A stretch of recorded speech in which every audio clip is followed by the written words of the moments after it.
show starts in 10, 9, 8, 7, 6, 5, 4, 3, 2, 1, go. The following content contains adult language and humor that is not suitable for viewers under the age of 18. Viewer discretion is strongly advised. The views and opinions expressed during the following video content are those of the individual and may not reflect those of others.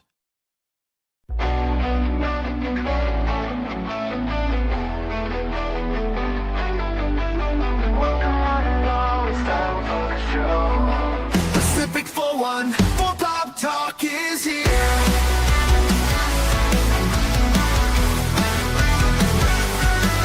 Sit back and relax and join the conversation. We got Baron, Norman, Tags, Cash Money, Double or Seven, and even Mike too. Pop culture, entertainment, news and reviews. Discussions will have opinions made from the panel to the chat. Everyone is welcome here. Reactions, watch parties, and special guests. We like to have a good time. Pacific414 Pop Talk is underway. Pull up a seat, we're inviting you to stay. Cash Money can flip this change and might be better today. Baron, Cash and Mike bring the fun tonight. Now sit back, relax, enjoy the show. Don't forget to like or comment below. We almost forgot to share out the show. Pacific414 Pop Talk is one of a kind. It's true. It's true.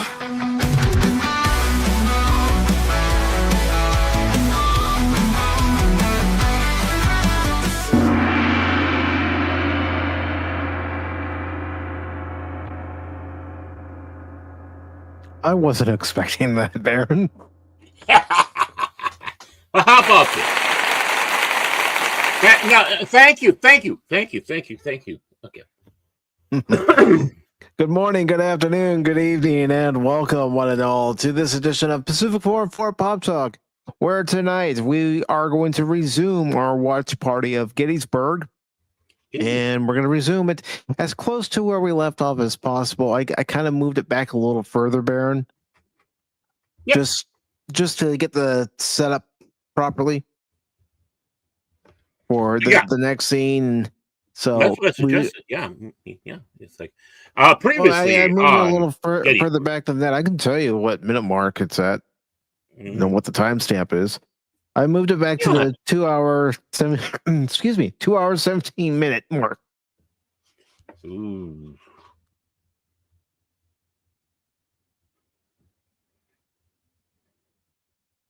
Yeah, I wasn't expecting it, Tim.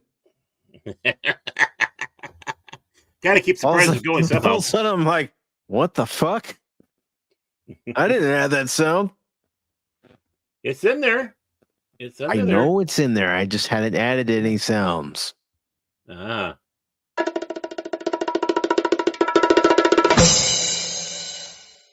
Oh boy. I've got a perpetual child on my hands tonight. But yes, tonight we are resuming Gettysburg. So, we are going to get through the rest of the movie. And then there's the documentary, which I did save to my favorites, Tim. And I have it standing by after we're done with Gettysburg to watch this 30-minute documentary on the Battle of Gettysburg.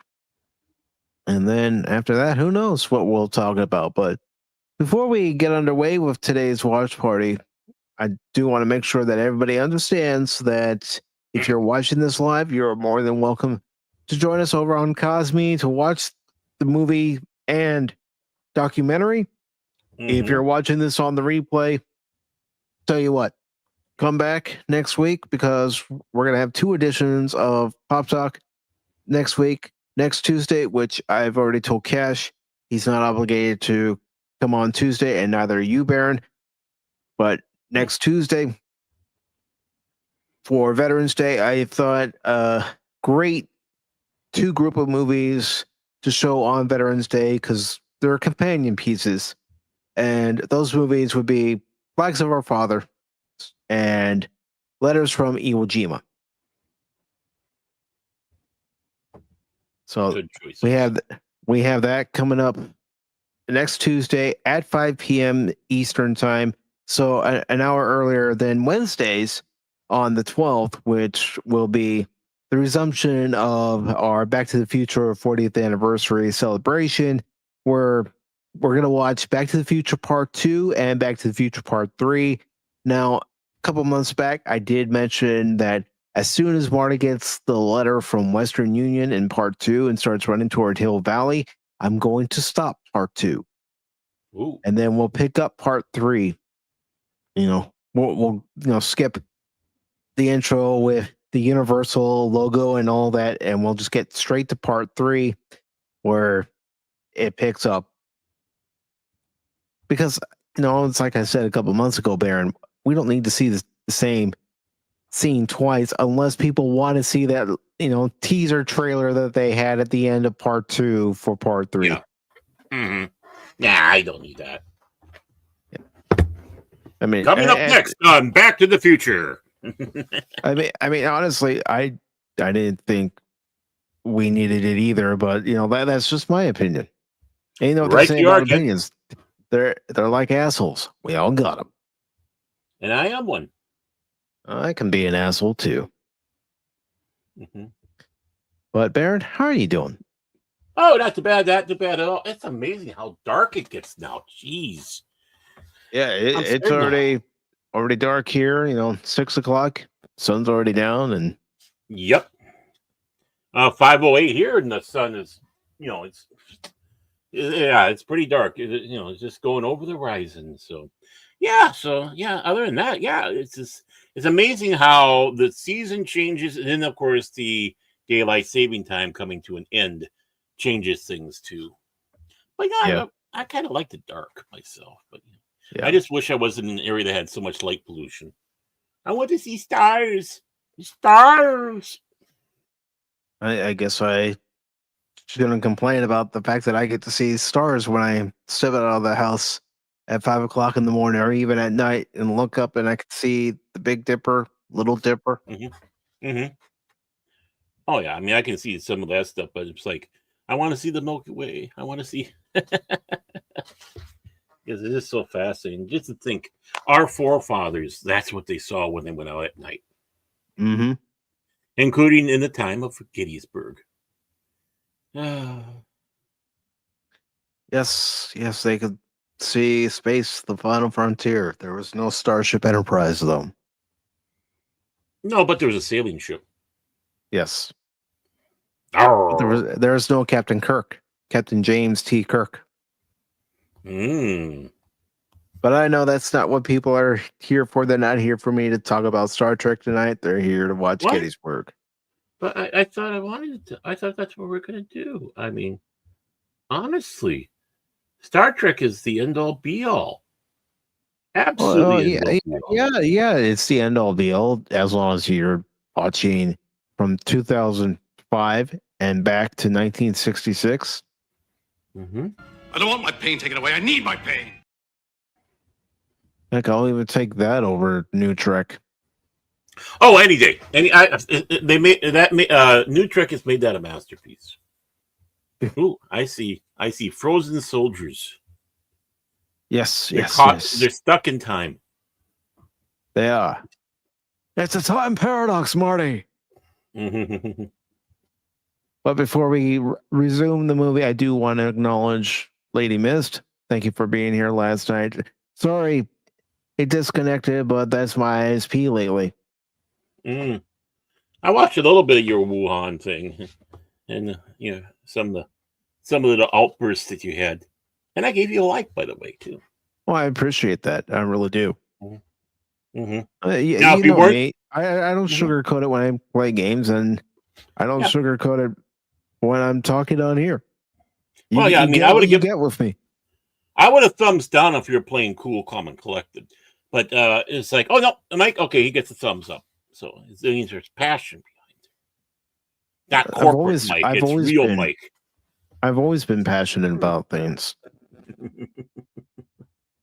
Yeah, and some people they don't like me for that, but you know what? I am who I am, and I'm not changing.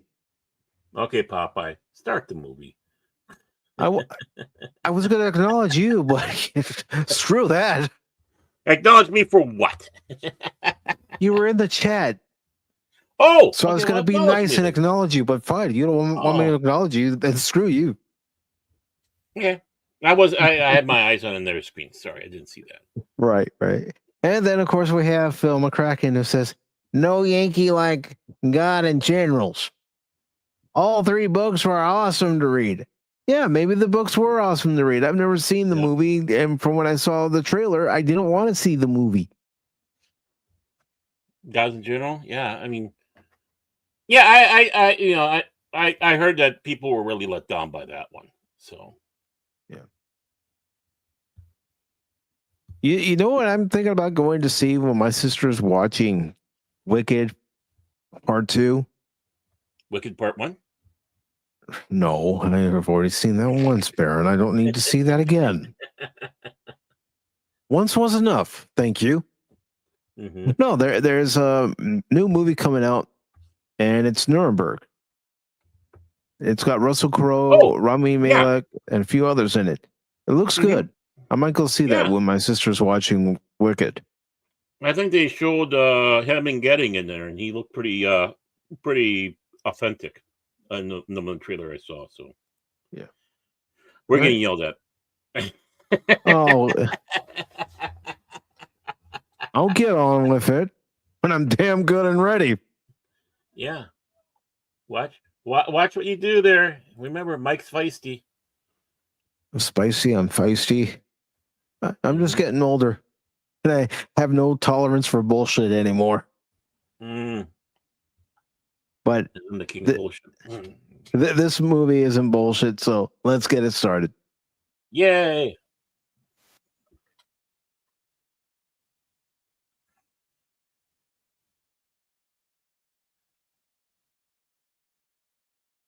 I just thought this was a good point to Yeah. restart the movie.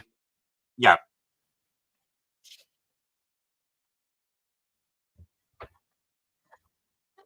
Those doggone Rebs. Get them. Get them.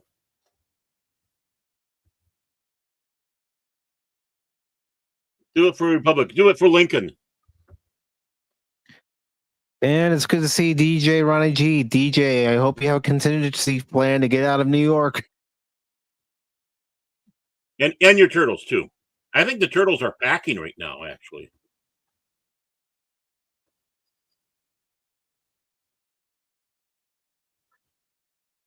And once again, the Kosmi link is pinned to the top for anyone who would like to join.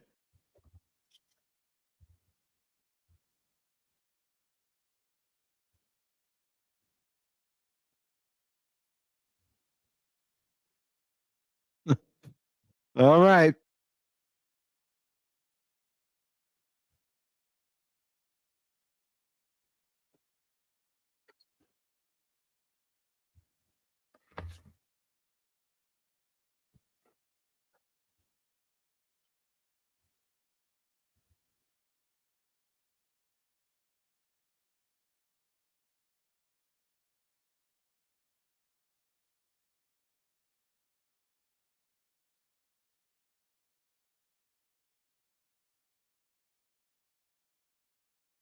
This music's so beautiful.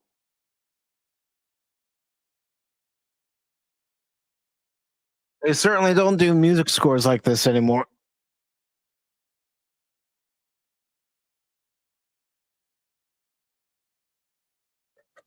That they do. Sorry about that. I got interrupted. The long suffering forgot that I was doing a stream tonight, even though we talked about it earlier today. Oh, Are she you just on wanted the to stream? see you. Yeah, she saw me all day.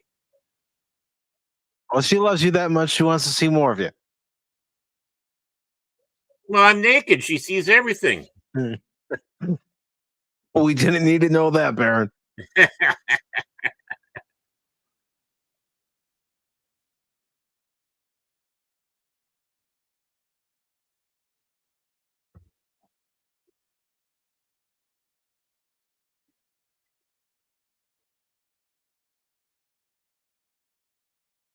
That's it. Get that rib.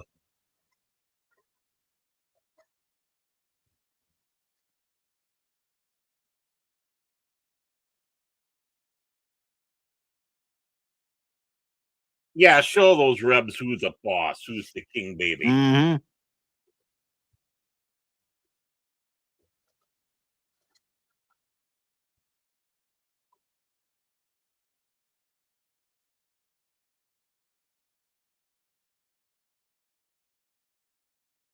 But you know, the Civil War reenactors must have been having a field day. Oh, yeah.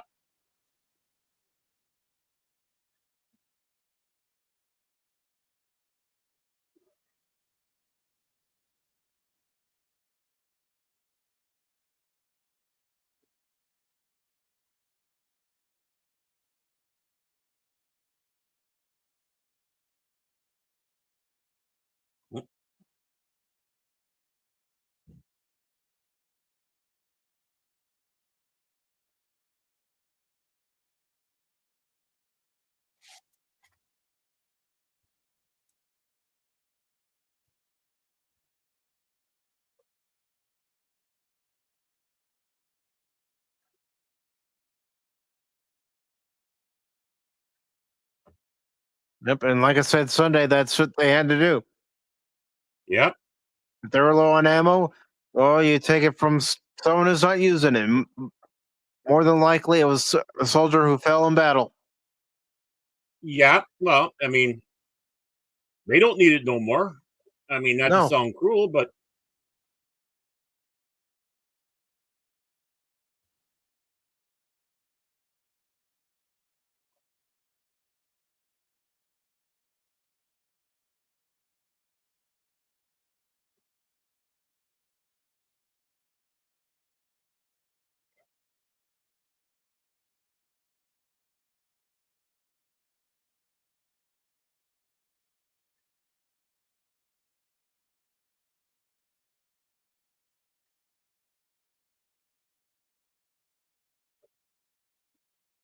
and those are pretty big bullets when they hit you too. yeah, It's not like a squirrel gun, a 36 caliber.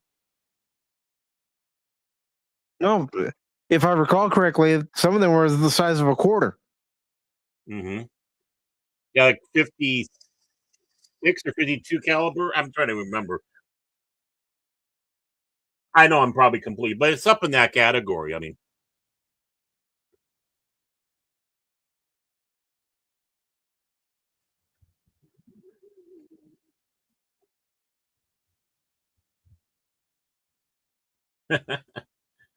he's more shocked than anybody else. Mm-hmm.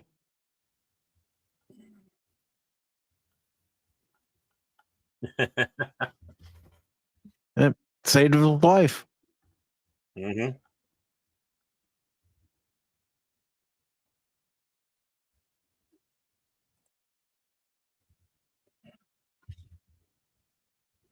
Yeah, I can imagine. Yeah.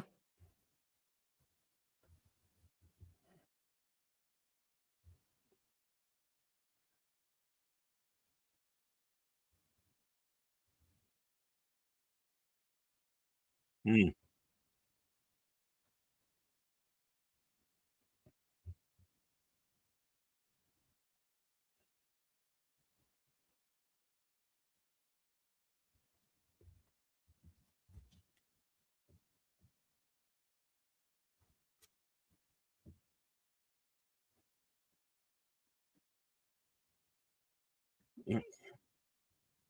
Round two. Yep. Round two, fight.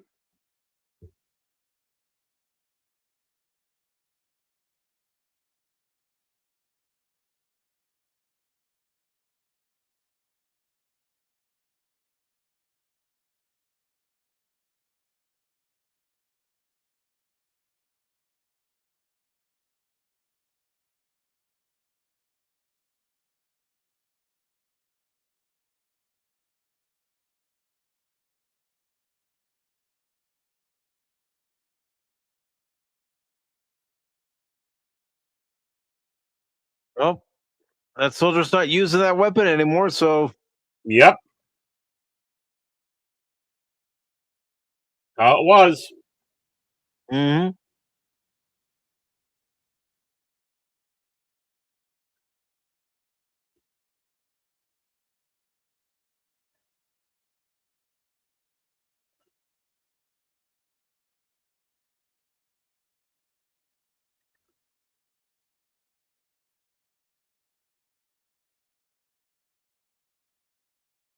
And just imagine how loud that is too with all that. Yeah. How hard it must have been for everybody on the battlefield to hear orders and Mm-hmm.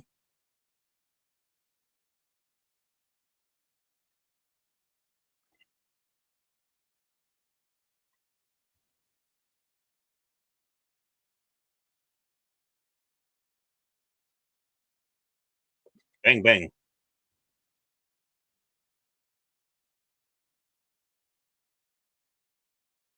Yep. and 6 so it bayonets. begins. Yep. The real fighting. Not that it wasn't real fighting before, but this is Oh yeah. hand to hand, close quarters.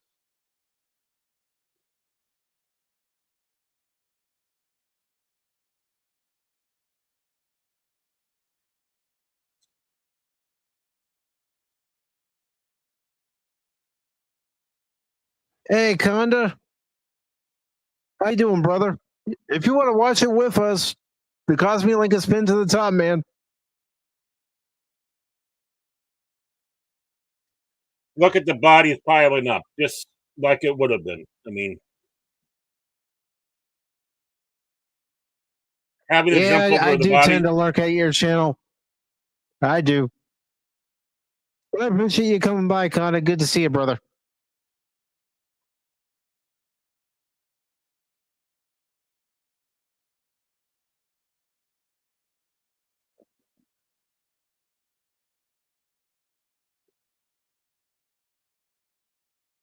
It's not even gratuitous. It's or over the top. It's just No, it's actually to this the is point. tame. Yeah, it's rather tame, but it still gives that sense of horror of this type of battle.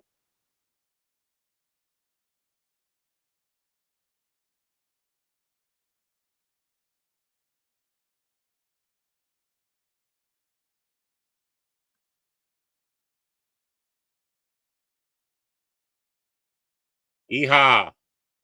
Hmm. Well, he's lucky that there was anybody behind him that can give Yeah, him covering fire.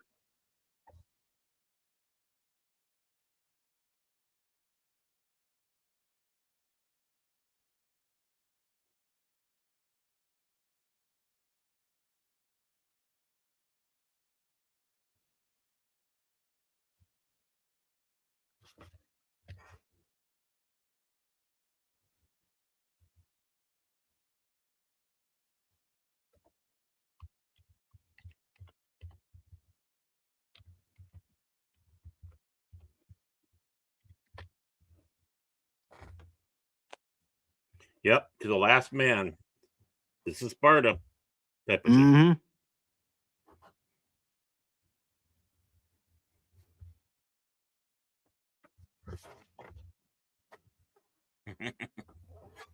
Six bayonets. I tried to get it exactly on this scene, but it was skipping. So it's like, okay, I'm going to move it back.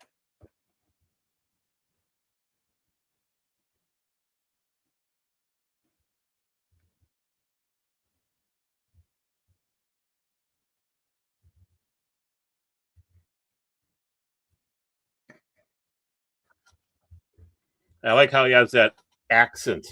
Hmm. Well, Jeff Daniels has always been a quality actor. Oh yeah, I know. No denial.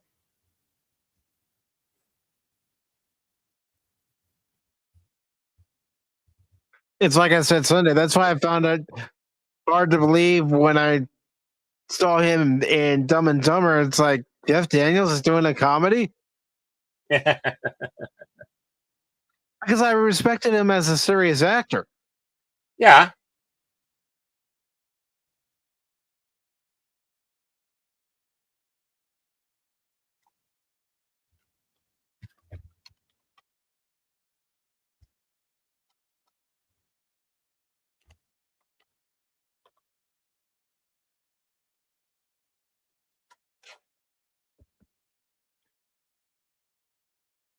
And of course, he's right about the one thing: being uphill gives you an advantage.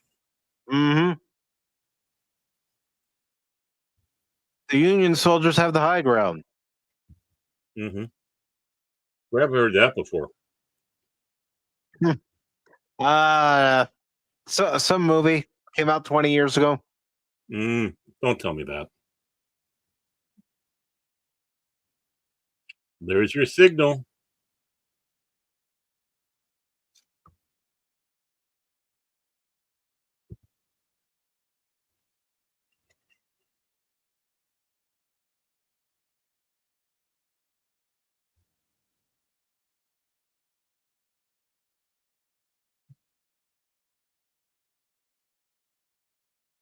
Waiting for the right time.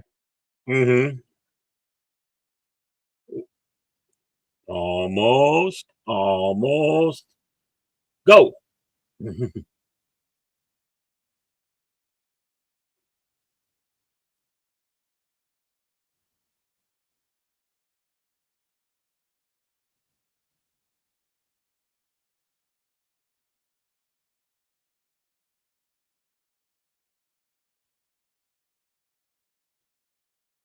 Oh yeah, always has been.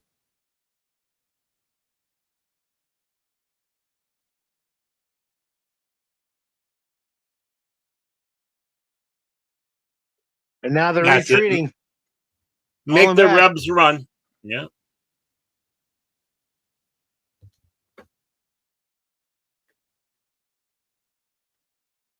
Uh-huh. That's how we like it. Hands up. Yep. Surrender.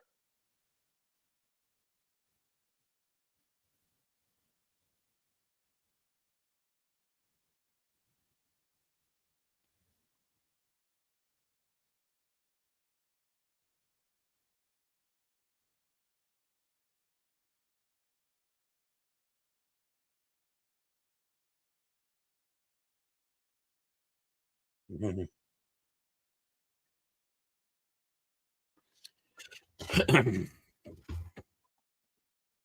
And how scruffy looking a lot of the Southerners were, because not all of them had proper uniforms. No. That was.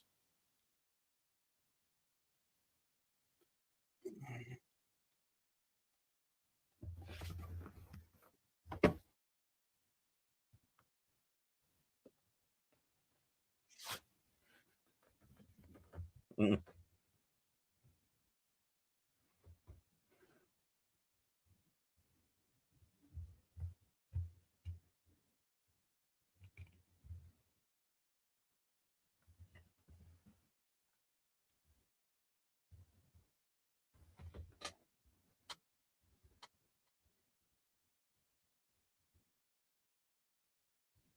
Not going to treat them like scum. I mean, let's face it. Mhm. It may be a civil war, but they're still brothers. Right. I mean, there's Still still. family. It's.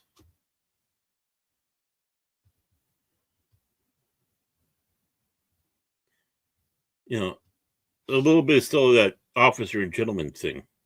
Mm-hmm.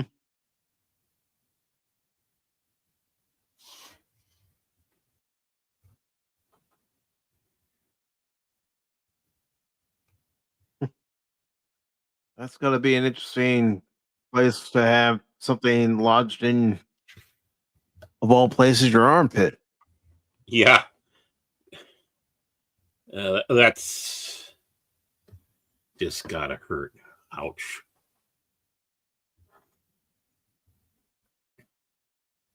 Mm-hmm.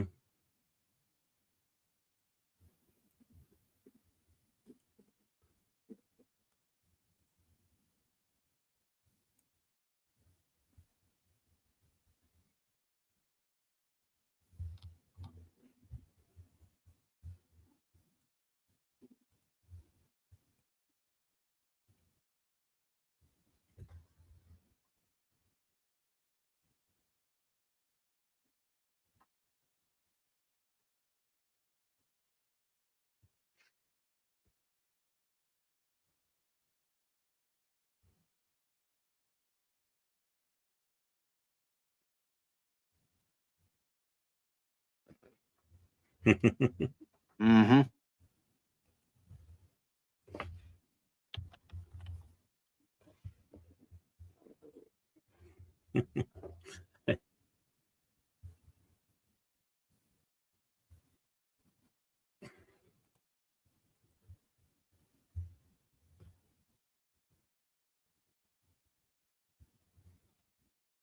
No, folks, he's not dying. He's just in tremendous pain right now. Yeah.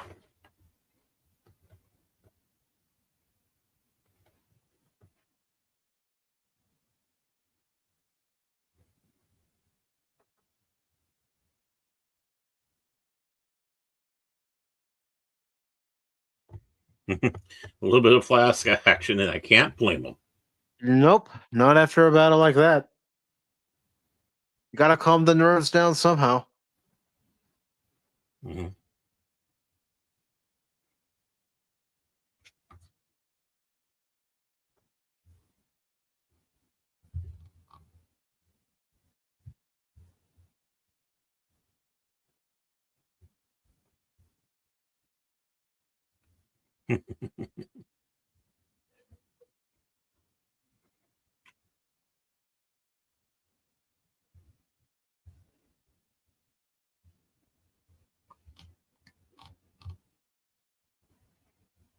Big round top. Yep. Hmm.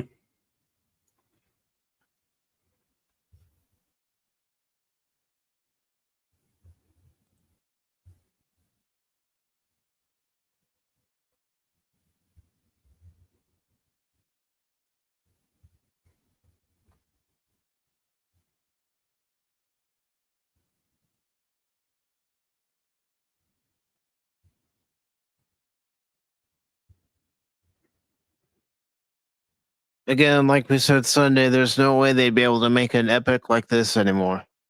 No. On this things. Oh, intermission. See, that's where we should have stopped the film. Yeah, I know. I know. I'm just kidding. I'm kidding.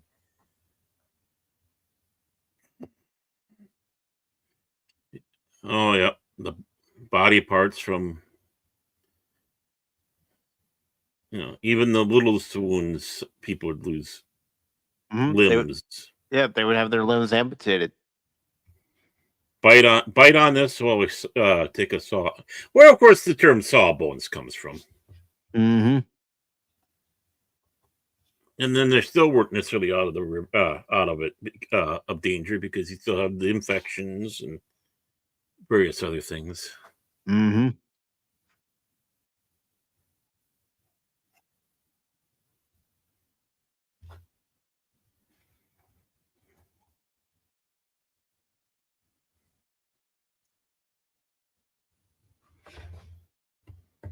Yeah, bite the bullet. That was the other one too. Mm-hmm.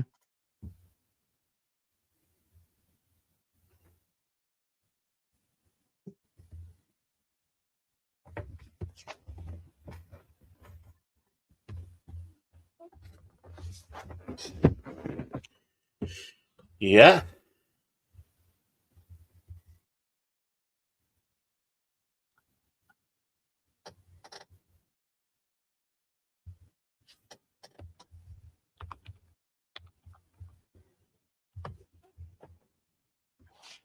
They needed that too. They needed to have someone, offer their arm, their hand to hold on to while it's being amputated, Mm-hmm.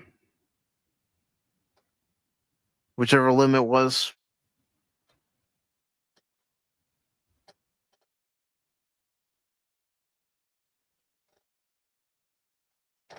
Yeah. They didn't want to do what they were told to do.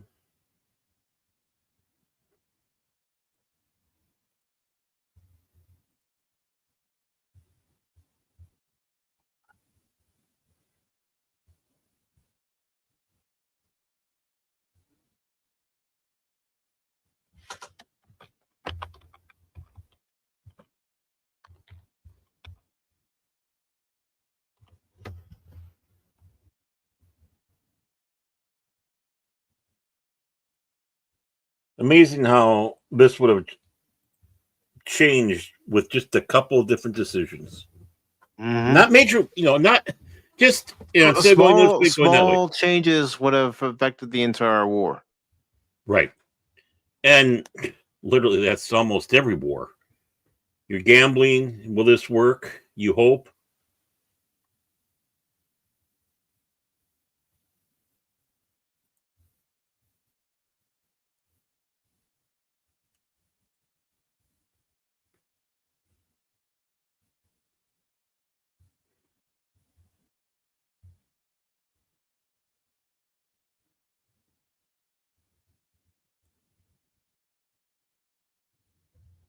Mhm.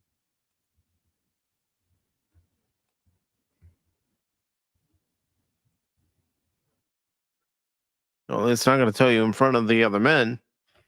Nope.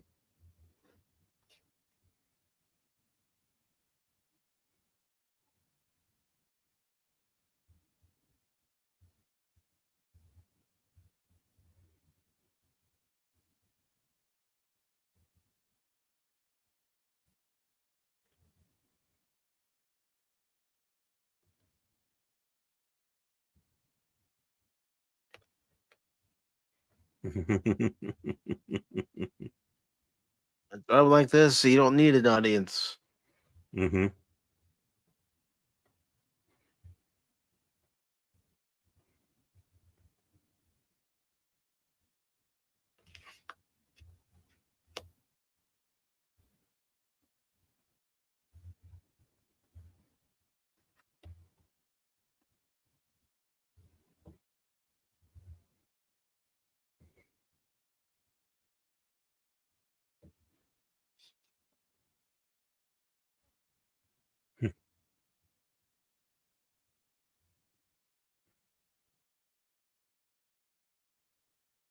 Hmm.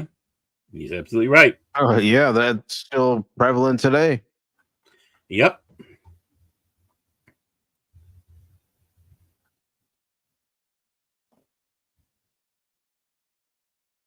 How true that statement is.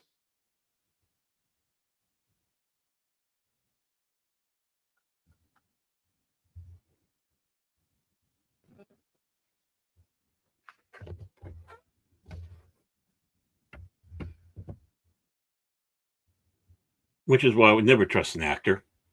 Him, No, John Wilkes Booth, all that. They're always dangerous. don't even trust him today. Ah.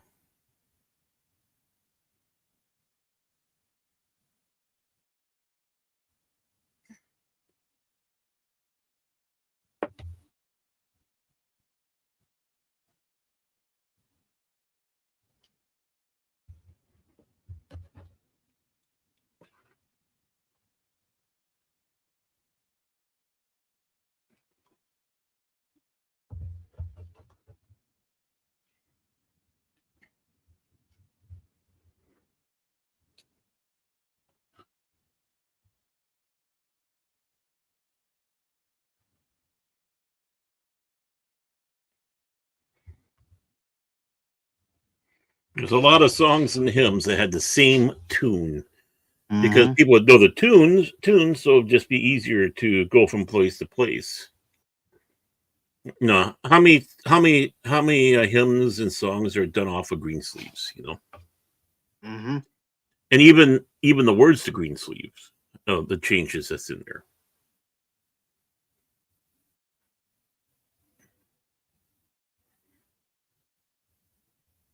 I like that rocking chair that Martin Sheen's sitting in. Hmm. I know we're watching a movie about a historical event that actually occurred, and I'm pointing out how I like the rocking chair that he's in. Well, I mean, because of everything that's in it. I mean, the good work they did with the props and all. It's like, ooh, that looks really nice. And Martin Sheen does look like he's comfortable. Hmm.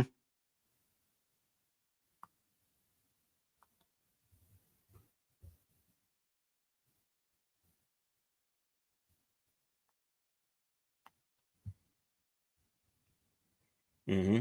Because wrong decisions.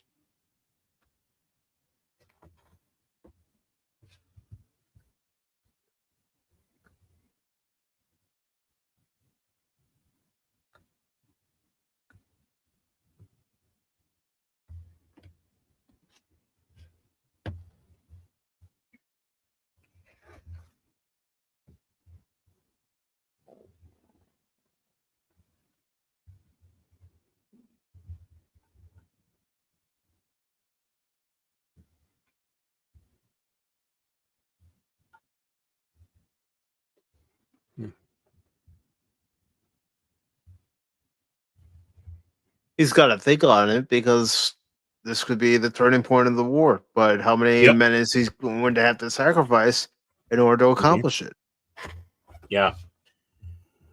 The sad thing is, you don't. You're up there with the men, and they're not just these little chess pieces on a board. You get to know these men, and you just Mhm. don't want to throw them away. No, But there's times when you have to. they have families. They have a future. Mm-hmm. Some of them, again, are doing it because it's the only thing they have left to do. Right.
Mhm.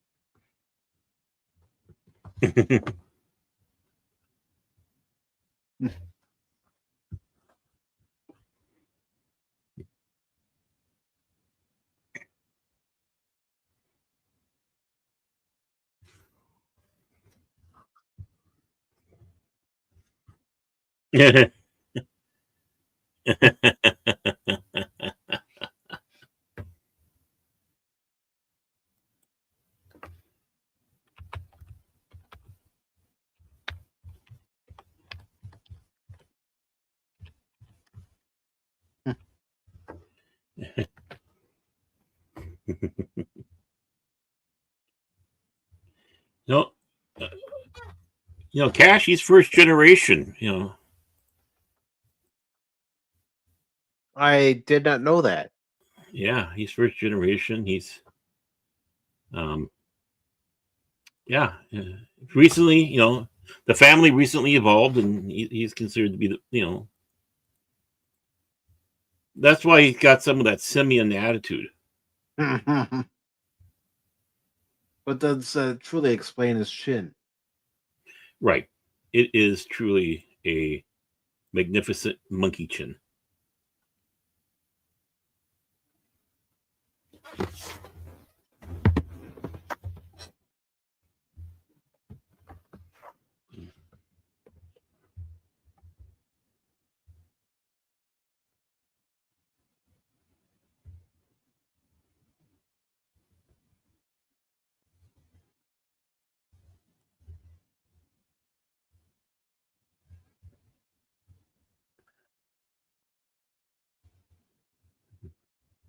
And the thing is, despite what some people might think, there were smart people on both sides, dumb people on both sides as well. Oh, hell yeah.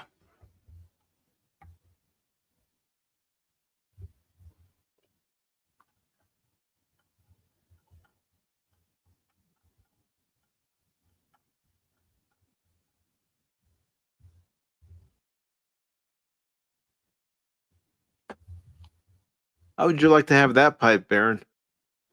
Oh, definitely. Watching Lord of the Rings and the pipes they have there and pipes they have in here. Oh, yeah. I need to get a new one. I bought a clay one not too long ago. An expensive one, but I have no idea where it went. Frustrates me. Yeah, That he's is got a frustrating. meerschaum. But he's smoking a meerschaum, and I've been looking at some meerschaums, and most of them are virtually one of a kind because they're hand carved. Mm-hmm. And I've seen some for about $2-3 that I really like. But the thing is I don't have 2 or 3 bills. But the moment I get one, the sad thing is briar pipes. The quality has gone way down, and that Mm-hmm. makes me sad. My dad had a real nice pipe. I don't know what kind it was, as far as the material, but it was real nice. And he would only smoke a pipe on a rare occasion. Mm. Same thing here. At least a bowl a day for me. That's a rare occasion for me. Yeah. All this And pipe talk. you want to know something? Hmm. I can't stand the smell of cigarette smoke. And that's Mhm. has a lot to do with being around people who constantly smoke cigarettes Uh-huh. in my family.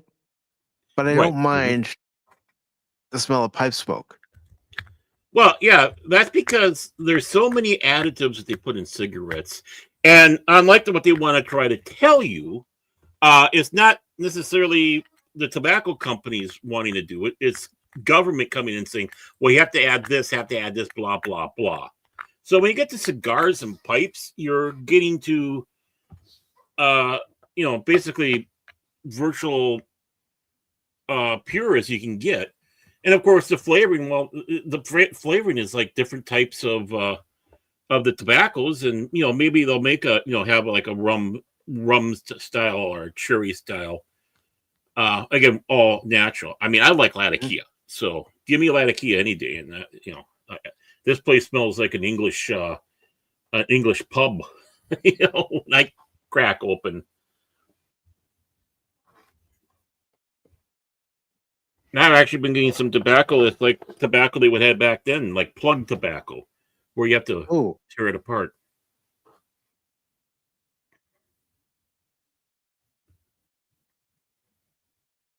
Oh, he was so great. He was. You need to smoke a pipe now and then. Makes you look intellectual. Honestly, smoking anything never appealed to me. Mm. The important thing is that don't take it into the lungs. That and cigars do not get taken into the lungs. That's the big thing. Mm-hmm. I mean, I know I'm an odd. Well, I mean, I don't have to go to a party and drink to have a good time. Good conversation, I can have a good time. Yeah. A small gathering or whatever, and prodigious amount of alcohol and weed. No, I'm kidding on the last part.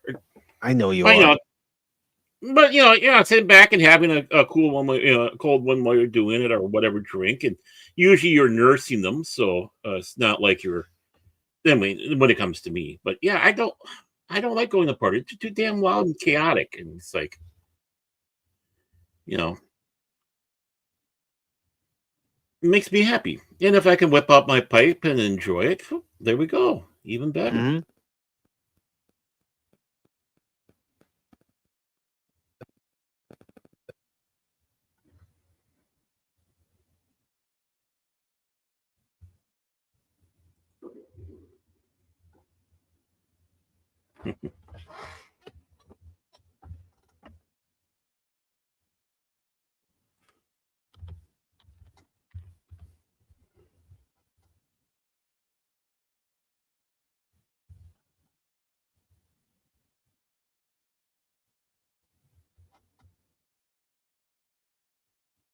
Mm.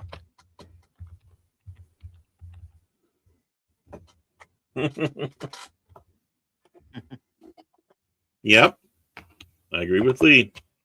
Mm-hmm. The Lord does have a sense of humor.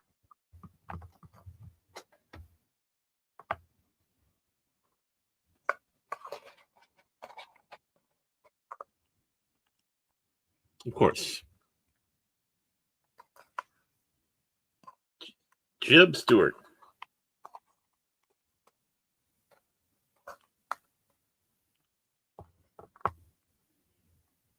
Yeah, because some serious boom is going to go down. Mm-hmm.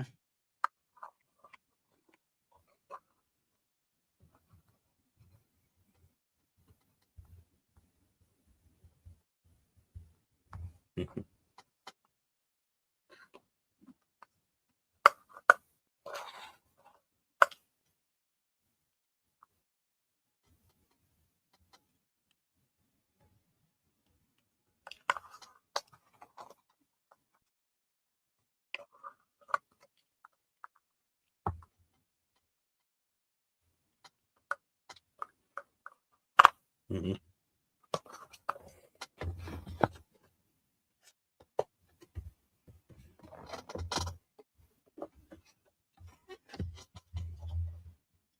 Mm-hmm. Yep. He failed.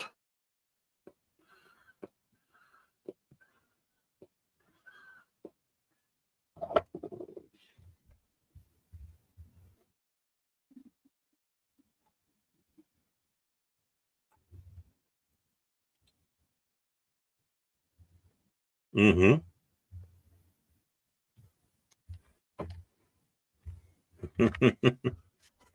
He's not asking you. He's telling you. Mm-hmm.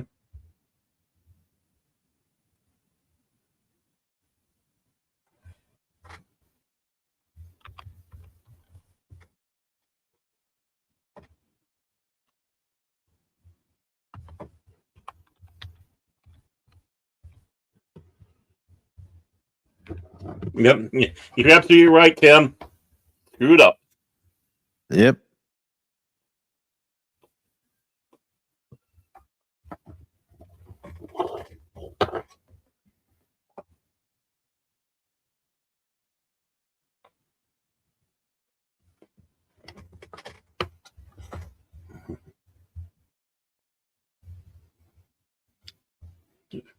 It's interesting how they're portraying Lee.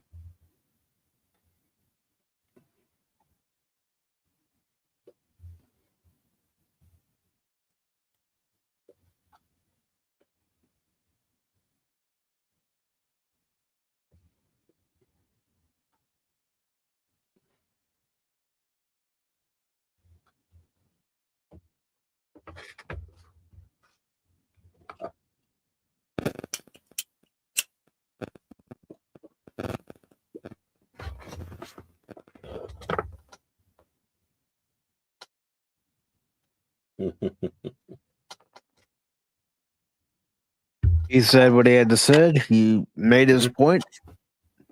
Mm-hmm.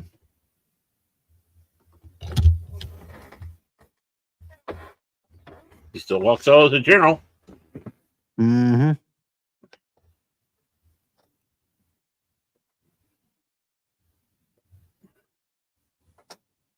Yep.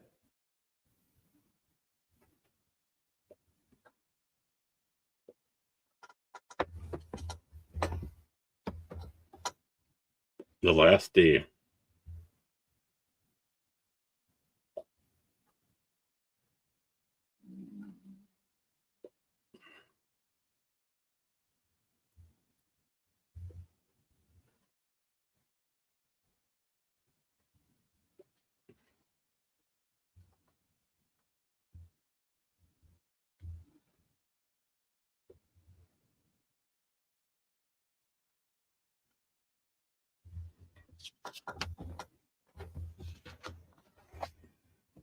Oh, look at that.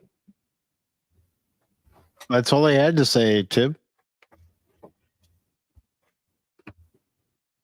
He dressed down the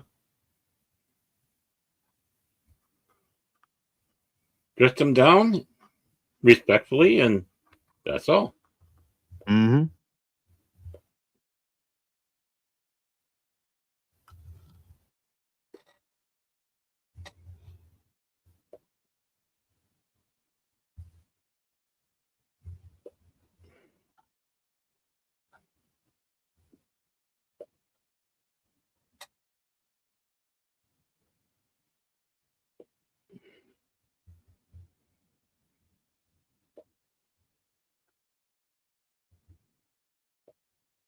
Mm-hmm.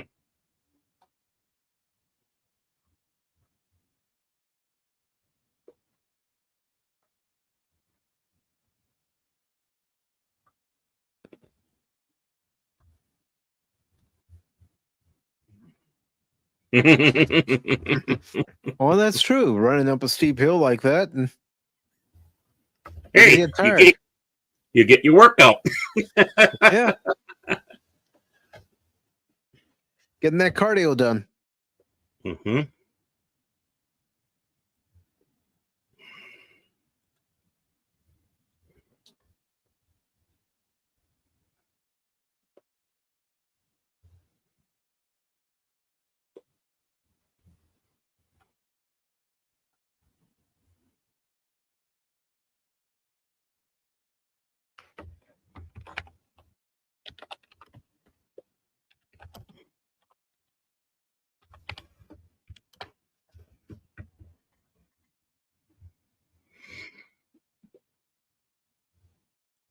Mm-hmm.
Mm-hmm.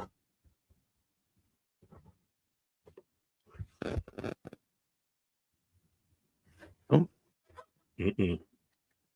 they're gonna make their stand. Yep. There are times we need to do that.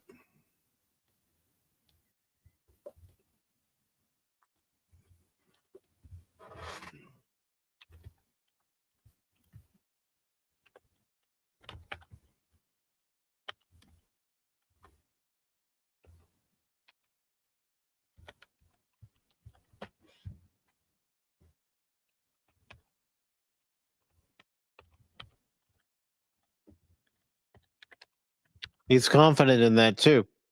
Mm-hmm.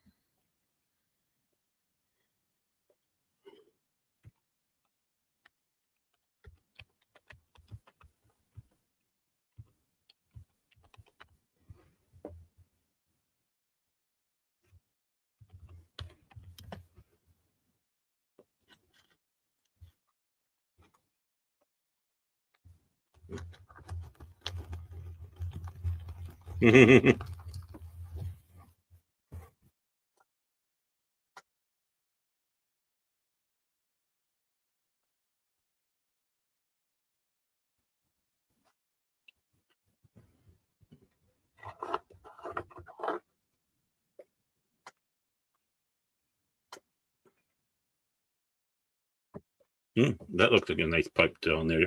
Mm-hmm.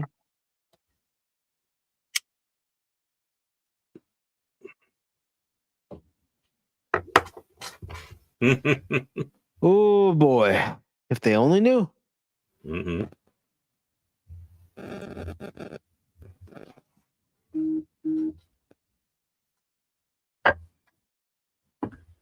If they only knew.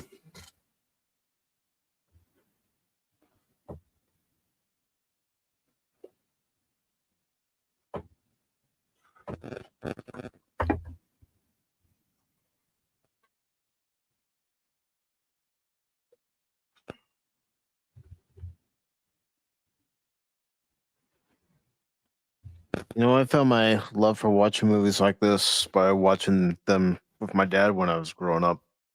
Mm-hmm. Well, a lot of times that's how we get introduced to them. Mm-hmm. If it's not our father, it's our grandfather, or it's somebody who's influential in our lives. Yep.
Mm-hmm.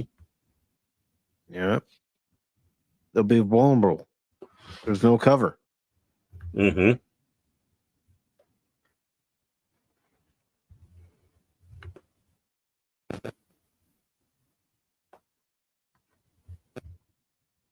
Mm-hmm.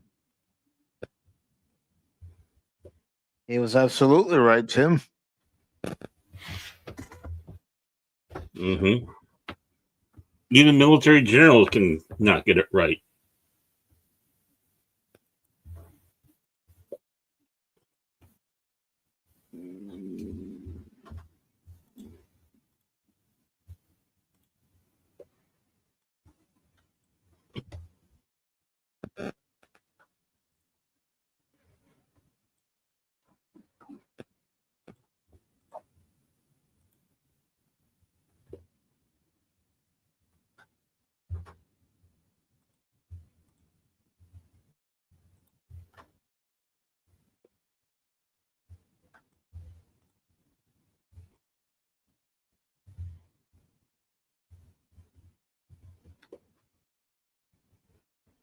Mm-hmm.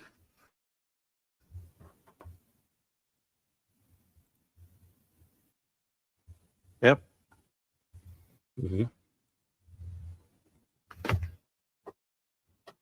Mm-hmm.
Yeah, now that we're going to start seeing some cavalry action.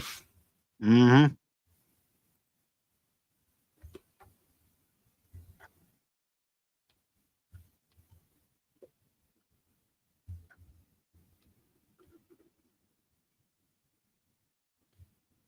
Bringing every able-bodied man Mm-hmm. to the battlefield.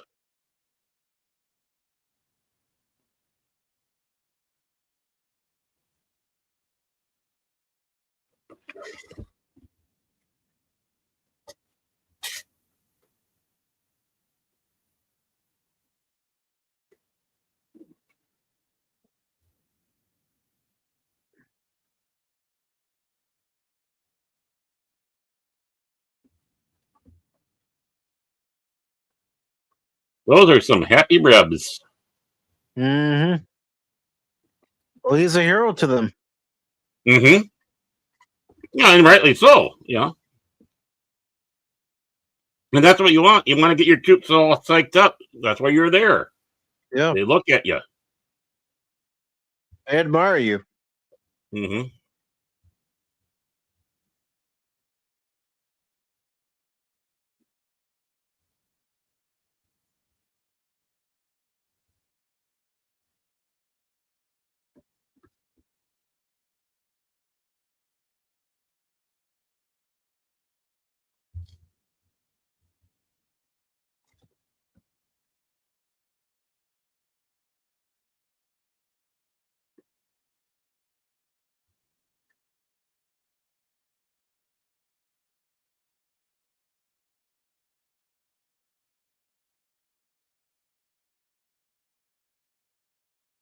Sorry about that. Meant to make it full screen earlier.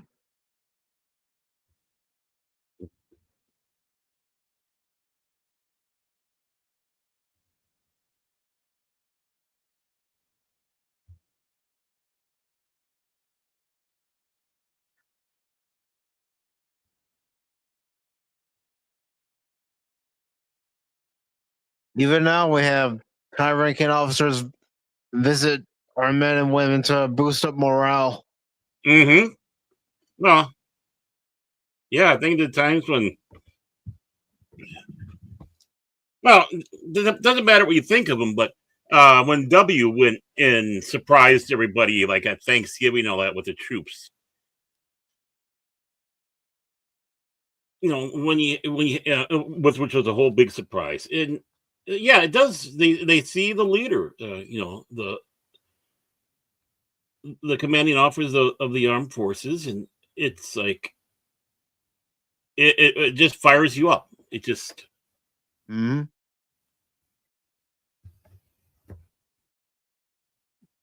Trump on the aircraft carrier.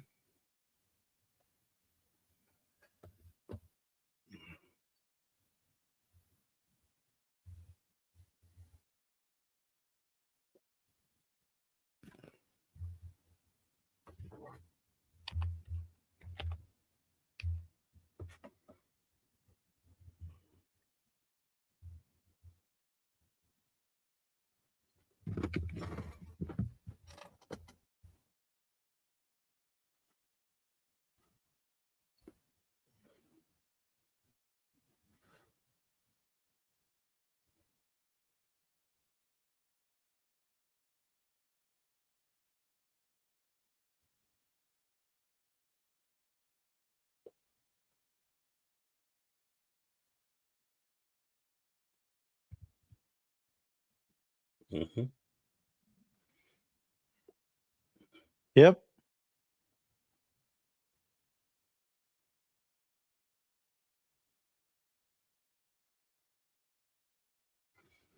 I think there was other things still going on at the same time. Other battles still going on too. Mm-hmm.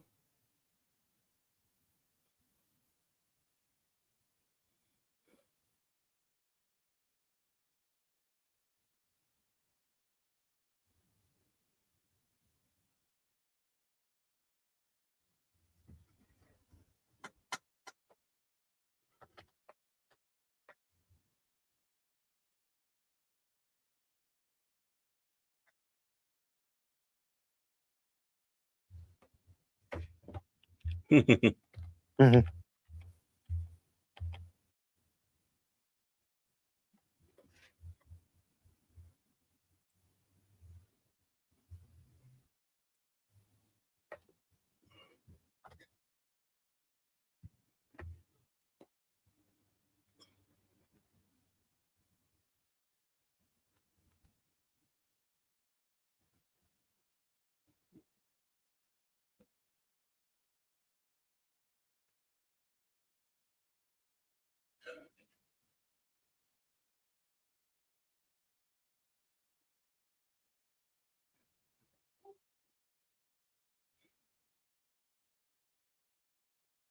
Sorry, getting into the movie. Mm-hmm.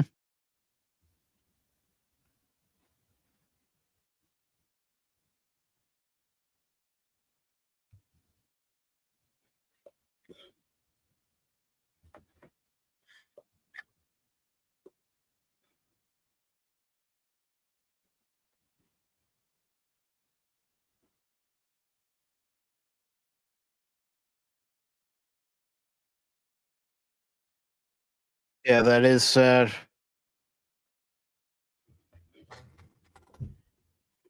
Oh no, I didn't know that.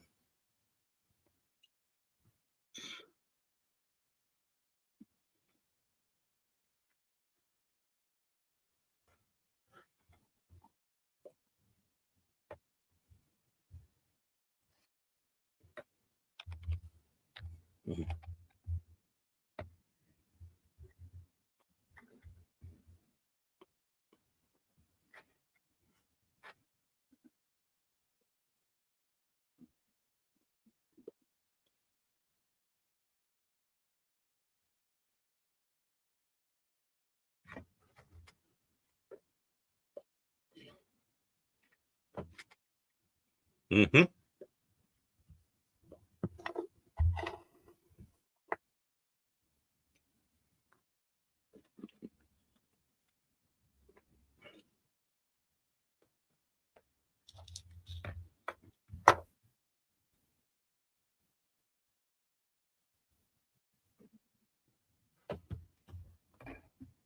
Mm-hmm. It certainly does.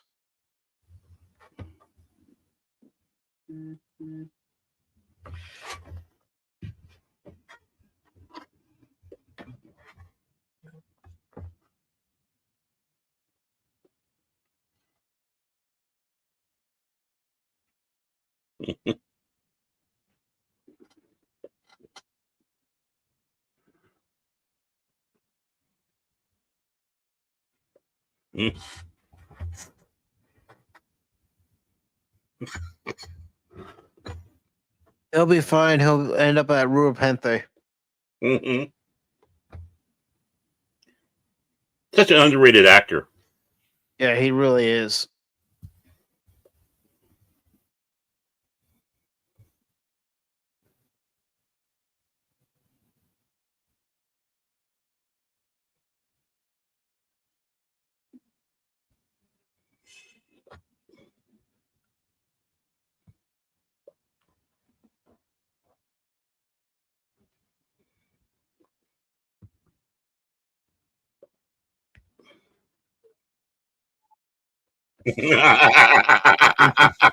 Love that smile.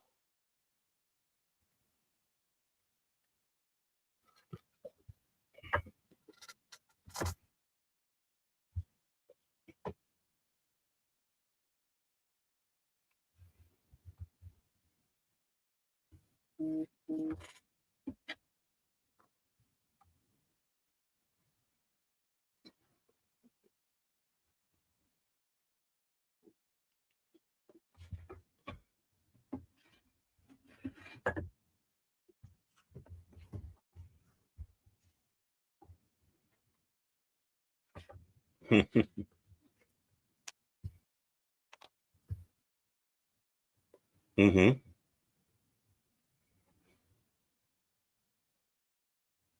Never give an actor a gun. Nope. Especially Alec Baldwin. Oh, no. Definitely not him.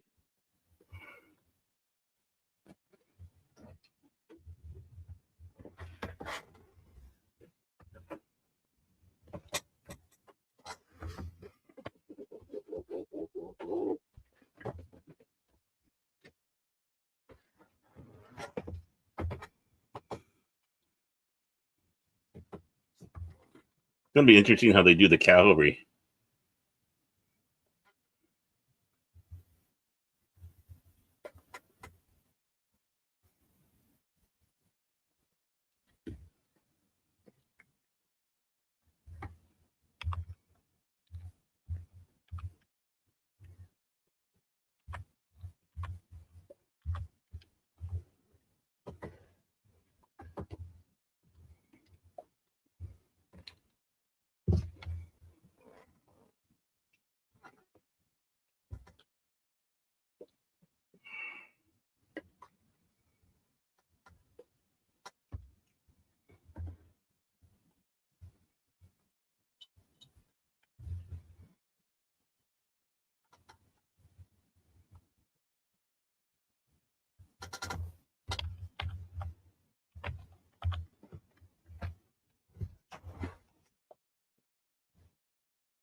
Mm-hmm. And it's true. There were men out there who stood their ground. Yep. Fiercely loyal and willing to.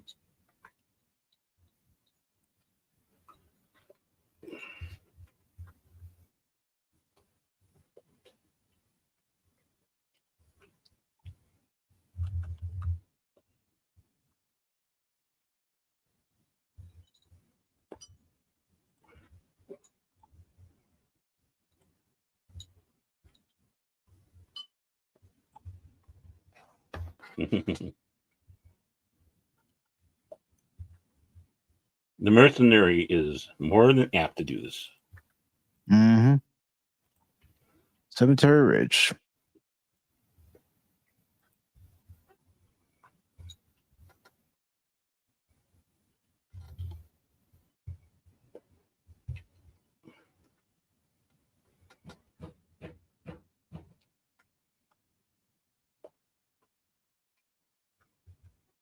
Look at that. Oh, Beautiful scenery. yeah. I mean, really, this is a lot different than a lot of films we got where everybody was wearing blue, everybody was wearing gray. You know, ignoring all those important things, like people were out there, with whatever they could wear, Mm-hmm. even barefoot, like we saw earlier. Yeah. So, People coming with the clothes on their back. Mhm. That's all they had. mhm. Very much on the Confederate side, and that's why you got to give a lot of honor to them Mm-hmm. because of what they were willing to do. They weren't necessarily trained as soldiers. They knew how to shoot, but they had a fire in their belly. Mm-hmm.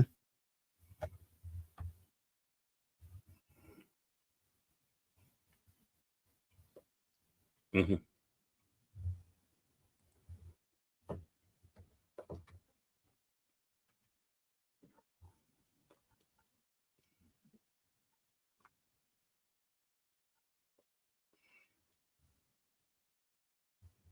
Well, I mean, we've seen it too, Tim. It didn't matter how old some of these men were. They were going to fight for what they believed in. Yeah. If they were able and they could shoot a gun, well, then they were an Mhm. asset. The kids lying about their age so they could get in there, both North and South.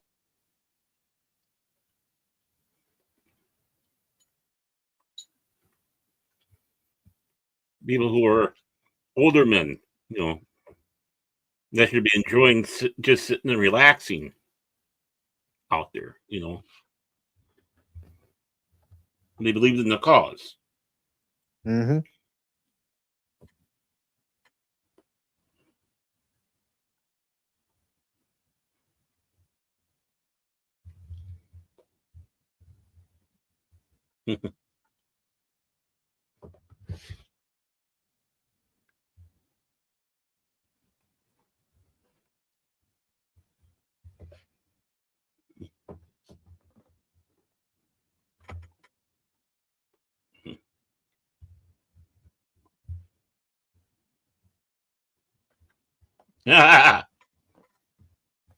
Famous last words. Yeah.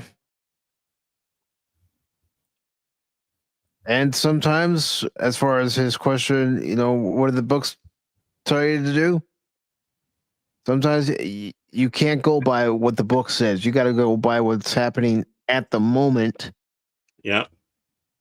And what your gut says, your instinct. Mm-hmm. The book is nice, but sometimes you have to go beyond the book. Like, that's a nice primer to start off.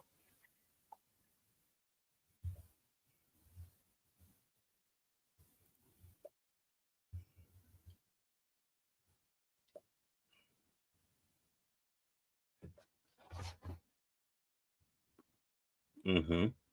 That's all it was.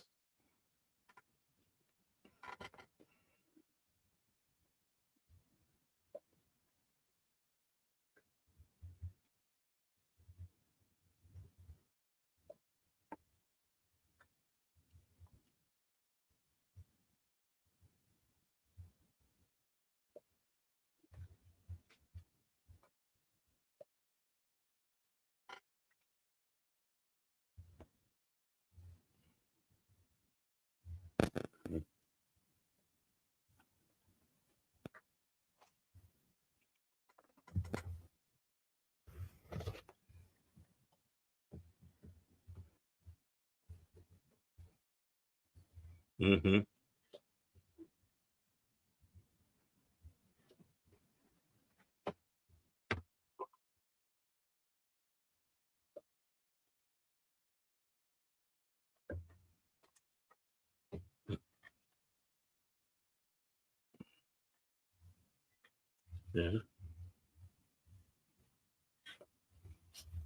Yeah. Losing your compadres is hard. Your friend, your companion, because they were their companion. You know, you leaned on them for advice. Mm-hmm.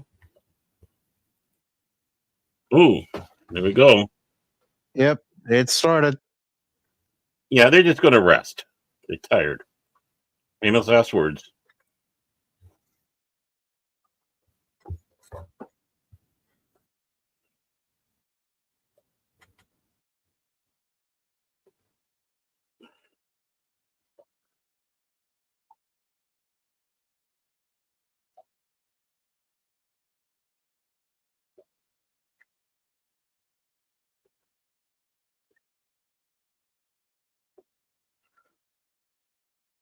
Mhm. God. It must be something else to be firing those things off, even if they're just blank, no, quote unquote blanks. Yeah,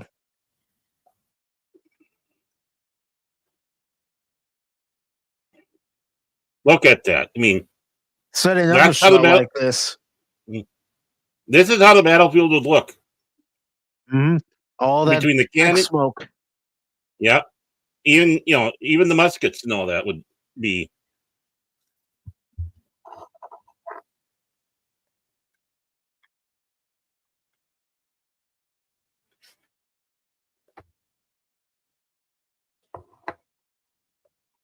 And I love how they stand at attention, waiting for their turn to fire. Mm-hmm.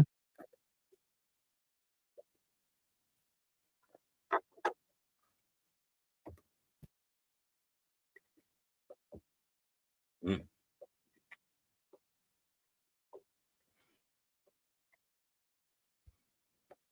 Soften them up a little bit.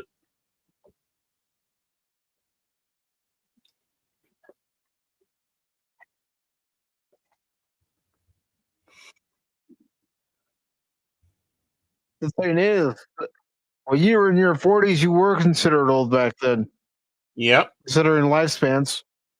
Mm-hmm.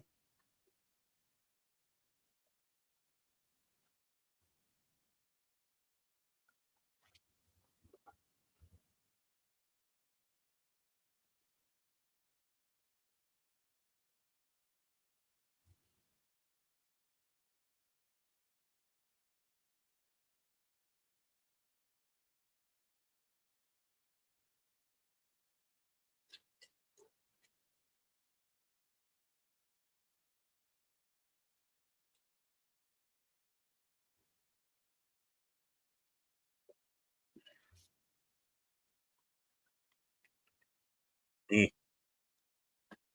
Wow. Look at that.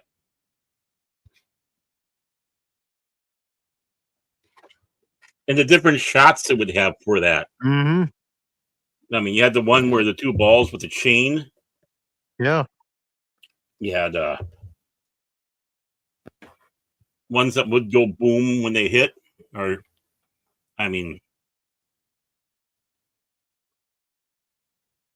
sometimes they even did it like a shotgun. Can you imagine that as a shotgun being fired at you? I couldn't even fathom it. No, I don't even want to think about it. I'm trying to remember who it was in the Old West. I think it was going after Billy the Kid. I got a middle block on his name, but he would load his shotgun up with dimes instead of shot, Huh. which was absolutely devastating. Um, who was that again? No, now it's driving me crazy.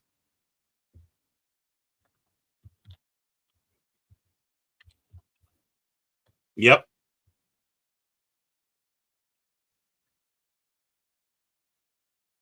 that's Yep. The sign of a true leader.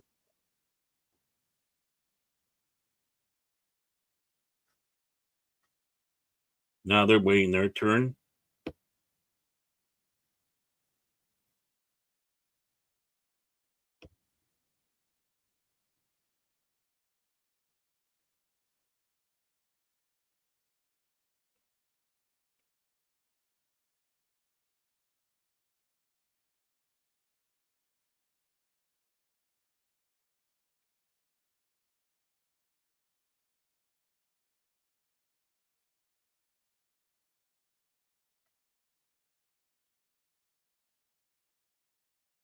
Look at that. All the purrs Had are to have probably. been agonizing for them too. Mm-hmm.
And that's just it. When you see them riding like that in, oh, yeah, that's Brit.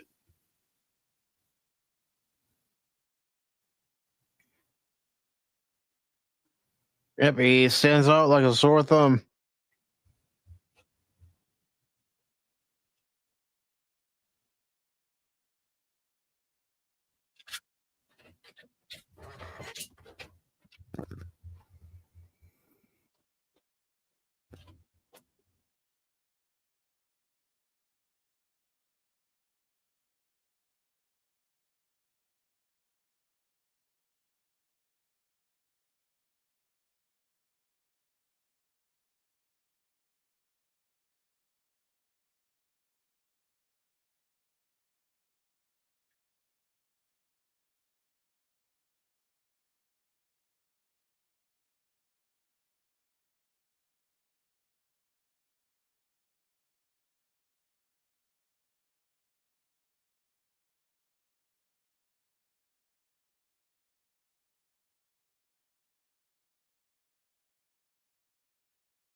That he is right.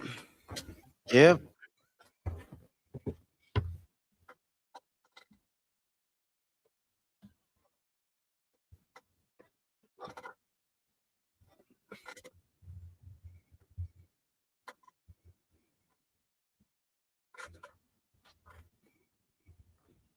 Hmm.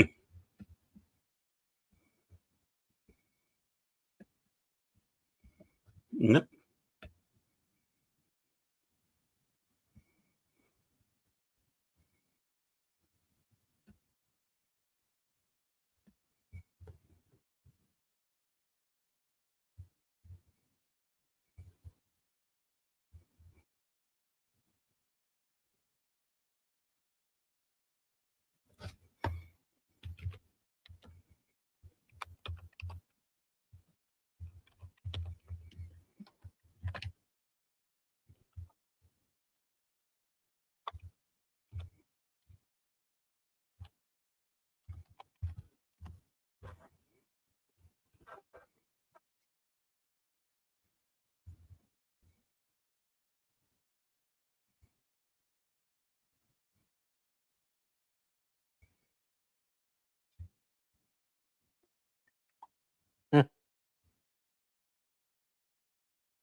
Yeah, it was Pickles Bob Olinger who had the dimes in his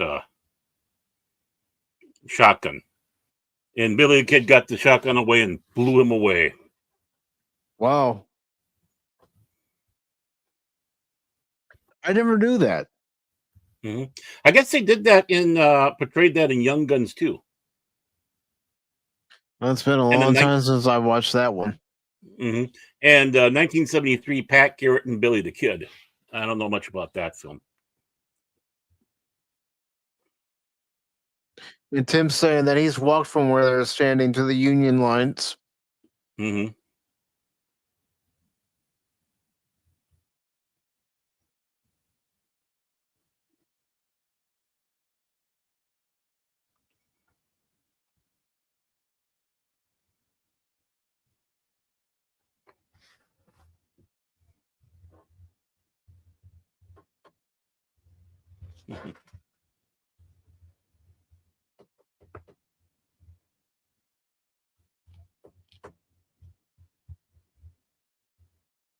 Mm-hmm. Recognize these things?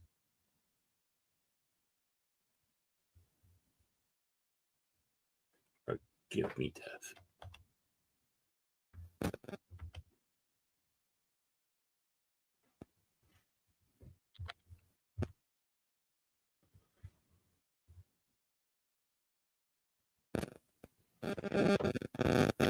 And I've been there. I've been to those places. Mm-hmm. Whether it was on my 6th grade field trip or having visited those areas.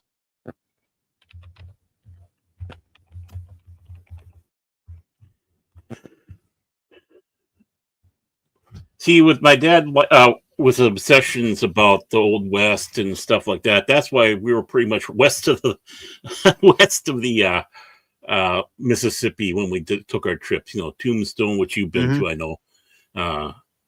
Of course, New Mexico, Texas. You know, seeing the Alamo, which I'm sure you must have seen. No, I've never been to the Alamo. Oh, you never never been have? to San Antonio. The year that really? I was gonna go, I hurt my back at work and gonna go. Damn.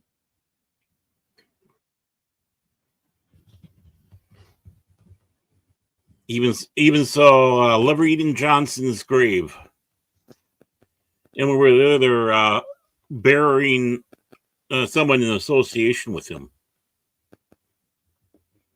You know, they moved the body to there, so we're you know, but they're putting it in there. It's just a little quiet. We just happened to show up while they were doing that. It's like, wow.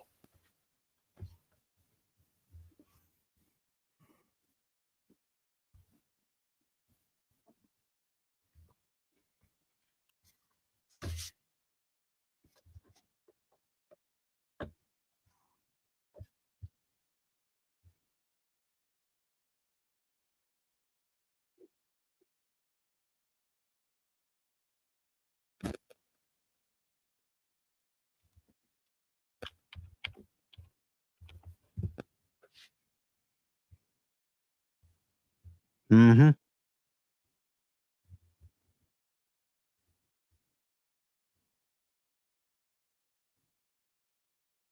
Hmm.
Yep, she's an observer.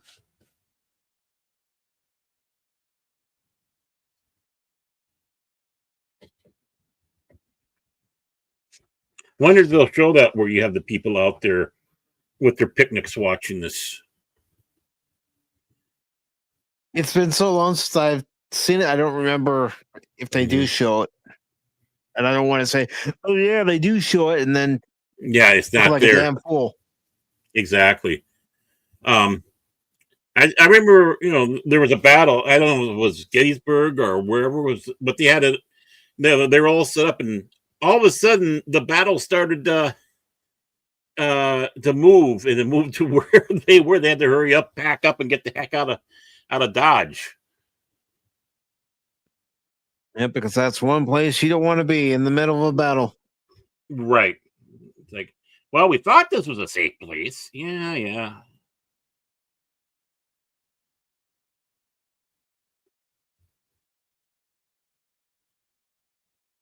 And Harold Hardrada thought he was going to win Stamford Bridge.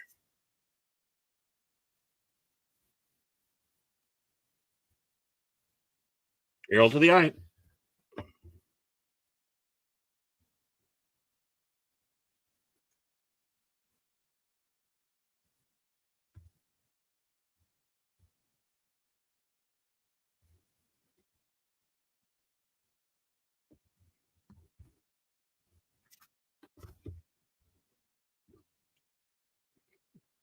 Damn, that just looks awesome. I mean, Mhm. the costuming and everything. The look on Richard Jordan's face. I mean, just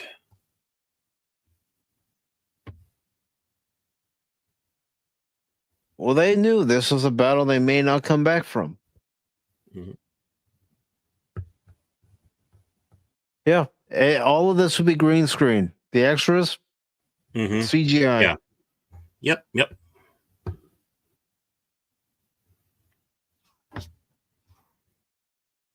This is what you get when you have real props and real locations. Mm-hmm.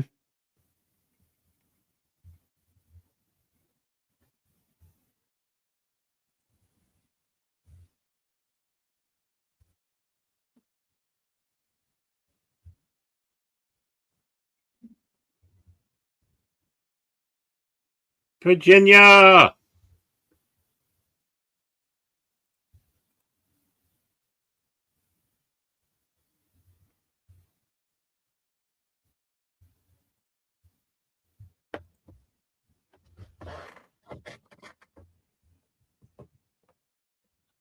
For the Emperor. No, sorry.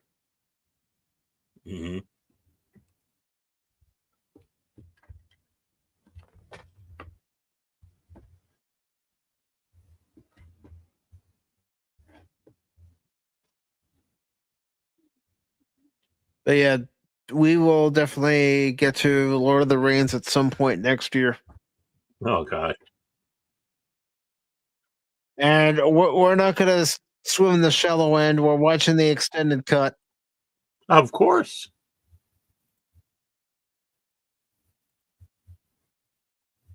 Why wouldn't we? And for that, if you guys want, we can break that up or we can just go all in. It's up to you. Yeah.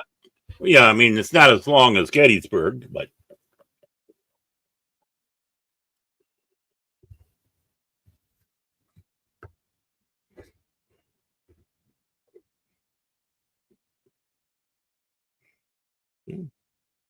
few Confederates there that look like they might have had seconds.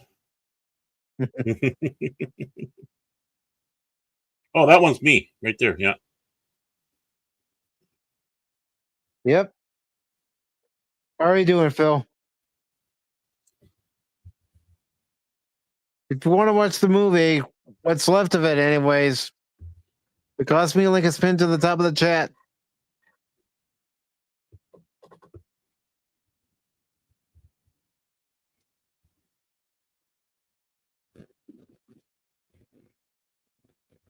Hey, just think.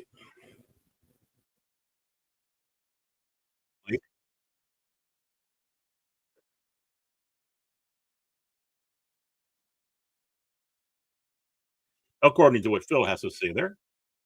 And even the fog here, Baron, they would have used CGI. Oh yeah.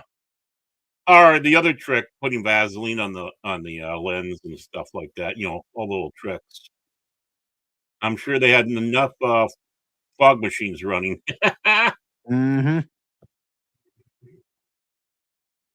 Yeah.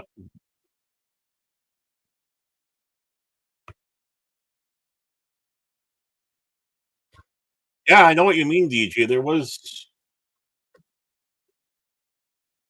some diversity. I suspect that you're kind of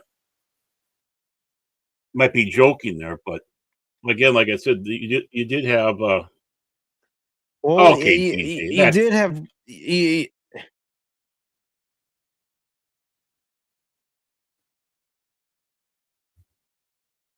but see, the thing is, you did have slaves who joined the Confederate mm-hmm, side during the war. You had slaves who joined the Union side. mm-hmm.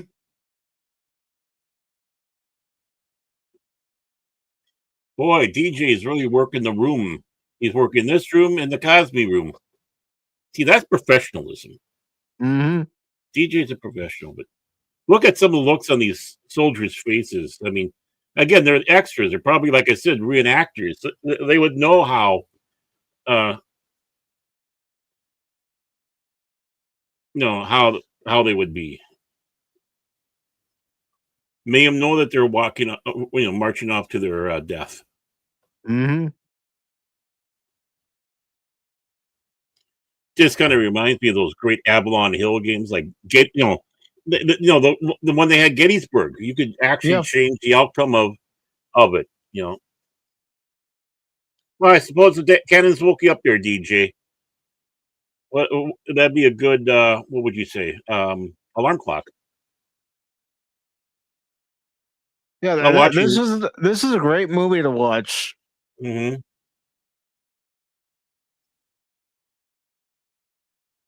Then it starts getting the crazy people like me going, I got to scavenge to see if I can find that Gettysburg game, and then find someone who wants to be crazy enough to play it against me. I was, I was thinking about that.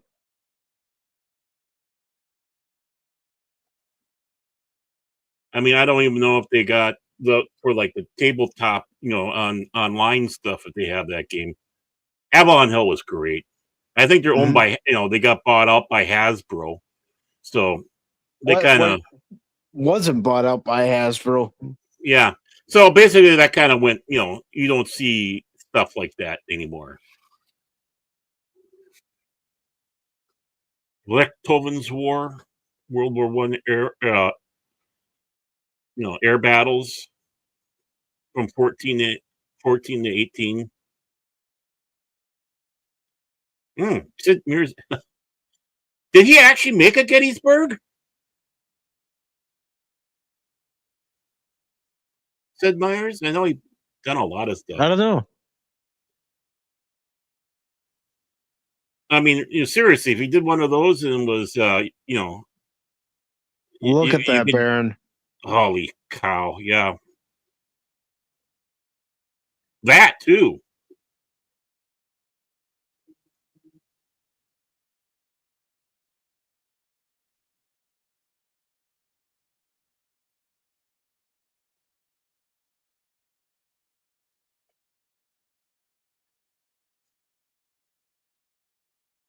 And the music going along with that.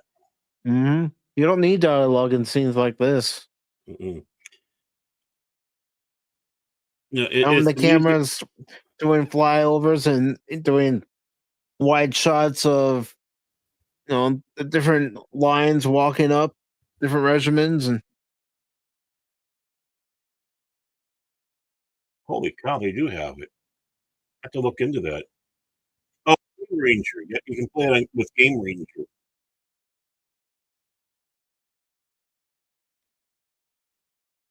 Mm.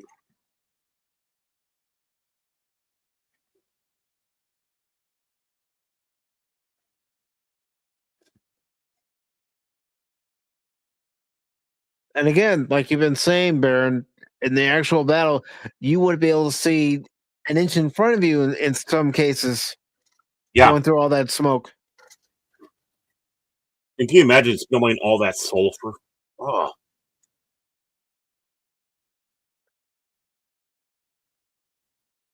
I wouldn't even know what to do. Tell you the truth, my nerves would be on edge. they all are.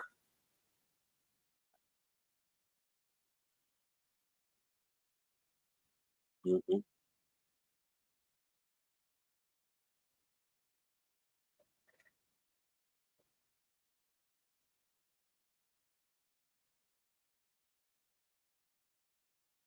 Look at those kits. Mm-hmm. I mean, I find the Confederate costuming much more fascinating than the Union because you have, again, like I was saying before, all the, what can we wear type of thing. You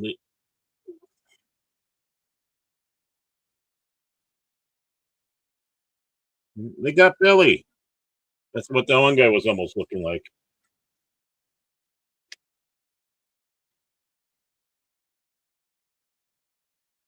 And Phil says the last time that he was at Gettysburg was in 2000 when Delaware Monument was erected. Before there was only two regiment monuments.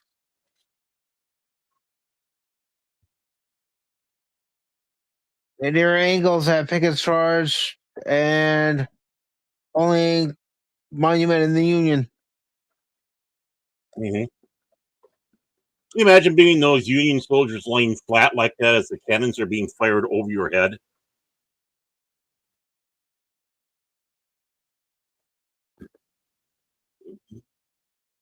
Got to make sure that the back flag.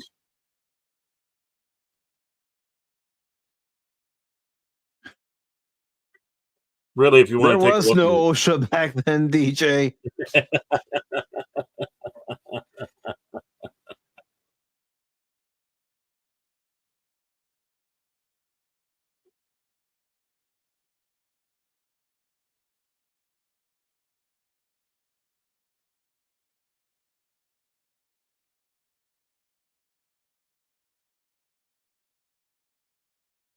Exactly, Lady Mist. Yeah. Once you get into that open field with no cover, you're dead meat. Really, if you want to take a look at this, that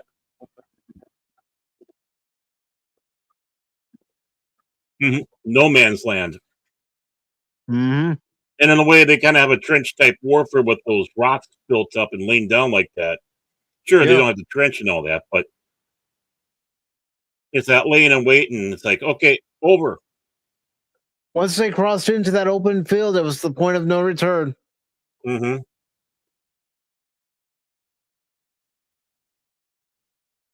There were two farmers near me. One was Union and Southern, and the Union man shot the Southern in the foot, and today they still bring it up.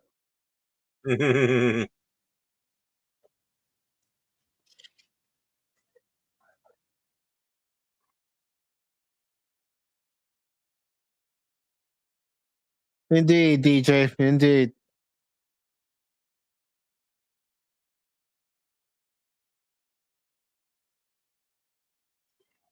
Yeah, the vulnerability of having to climb over a fence. Hmm.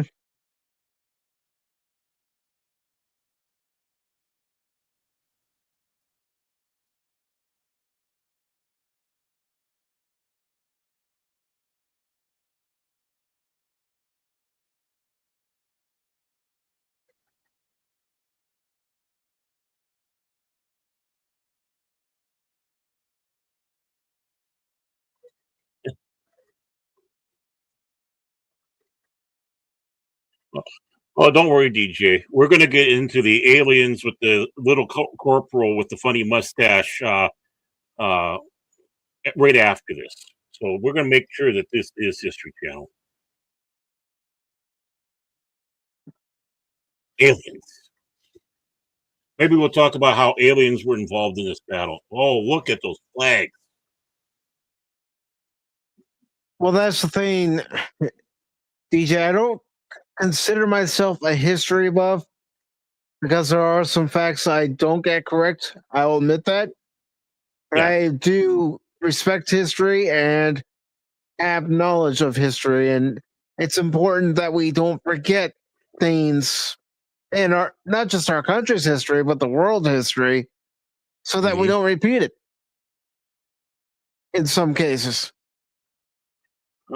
Even historians and people who are in history do get things wrong. I mean, I've gotten stuff wrong and had to correct myself because I don't want to go out in there and give false information. Sometimes new stuff comes up that we thought something went a certain way in history, but no, look at this here. It's like, ooh, this changes. Mhm. This New rewrites the evidence book. comes up. Right. So that's why I say that history is not a lazy man's job. No, it's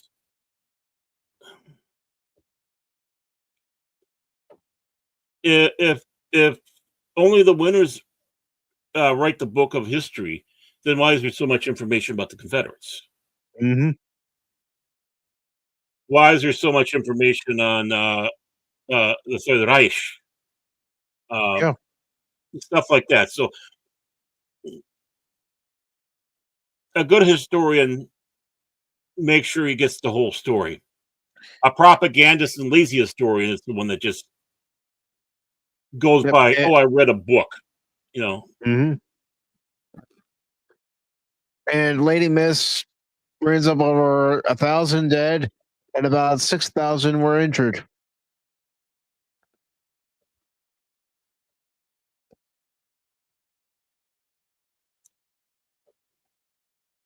Yeah, and it shows even the top brass gets, you know,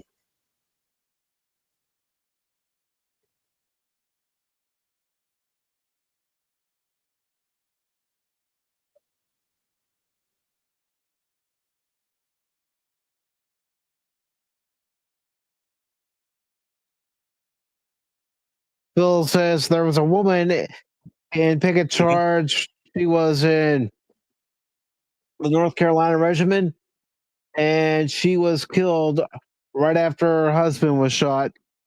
mhm, 3 Southern women were in the Army of Northern Virginia at Gettysburg, and 5 men from Gettysburg fought. mhm. Yeah, as they brought up the last one, yeah, you had, women, some women dressed as, trying to pass themselves off as men so they could fight in this. So, talk about chutzpah. Again, of course, like I said, kids too young to fight, signing up and going out there. 14-year-olds. And you're right, Lady Miss. Getting shot is not a good thing. Yeah. And that's the thing. We already heard that someone very close to the Northern Colonel died because why? The bullet moved. Hmm.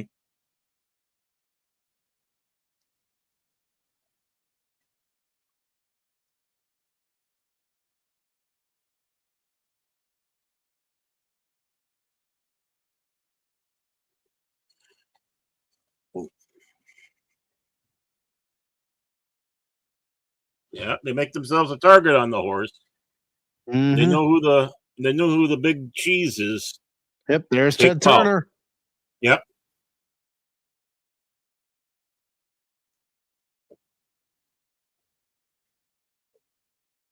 And And you'd the see horse that going, too on the battlefield. A horse with no man on it. yep. The horse saying, I'm out of here. And you don't blame it. Yeah, frightened. Mm-hmm.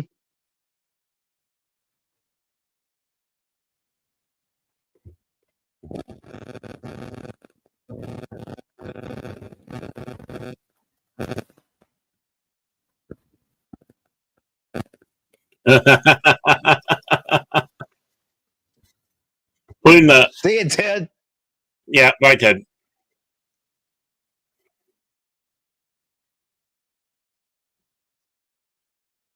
Yep, we just saw that there, Phil. Mm-hmm.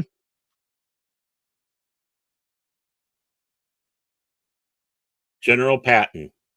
I like Yes, how he put his hat.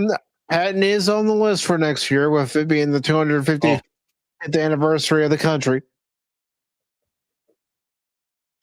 remember, it's not your duty to die for your country. It's to make the other poor bastard die for his. Mm-hmm. Paraphrasing, of course.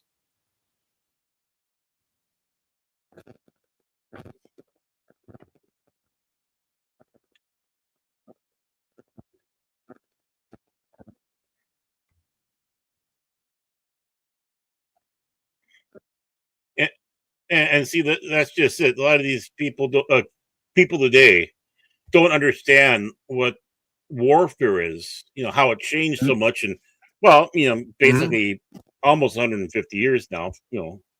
This is the 1860s, so not quite 150, but no, it would be over that. About that, I don't know. Don't mind me, but still,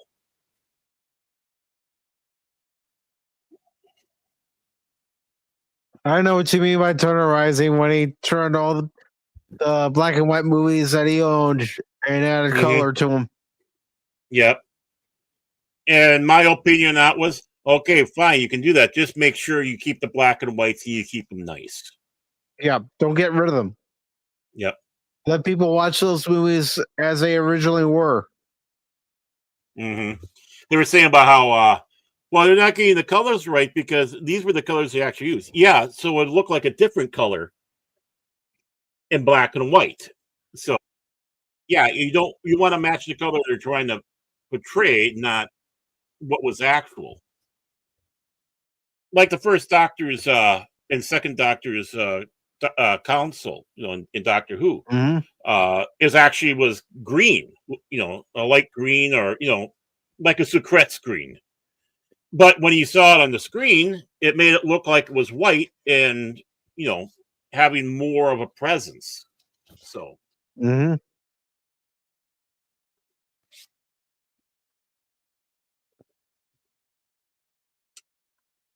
yeah,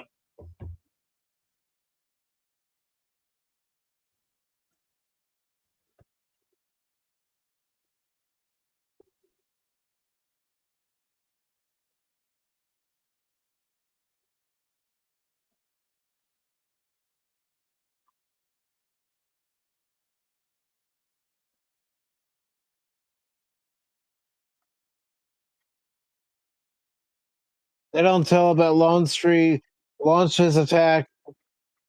Later, he was supposed to launch the Pickett charge at 8 a.m. on the Corn side. An equal third morning of the attack on Cup Hill, and time with Jeb Stewart attacking the rear.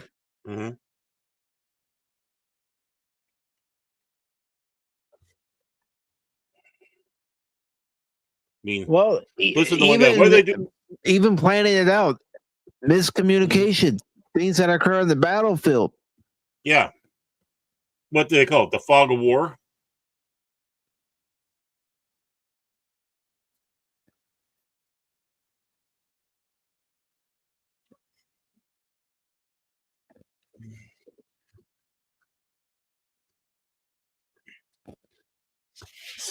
Sad watching that with Richard Jordan, just for the fact knowing that he had passed away shortly after.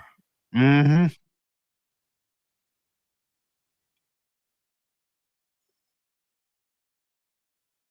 And the one guy out there is like, "What's happening, to my boys? Where are my boy? The concern for your men like that." Yeah, they're getting slaughtered out there.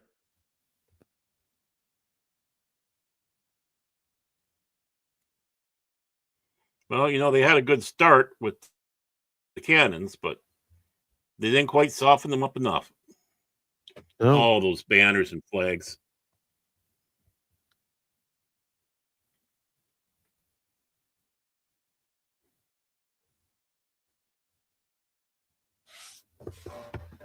Mm-hmm.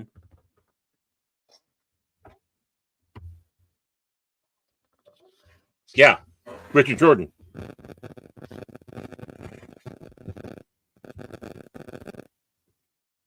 He died before it was released.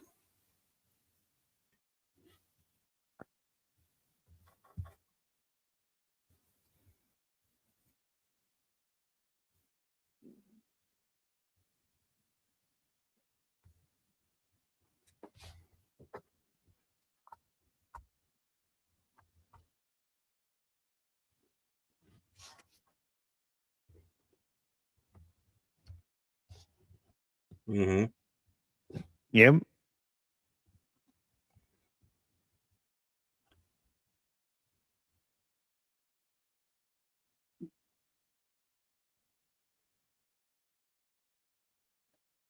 DJ says it's so odd but honorable to see folks treating their fallen opponents tenderly. Well, again, Mm-hmm. it may have been a country at war, but these were still our brothers. Mm-hmm.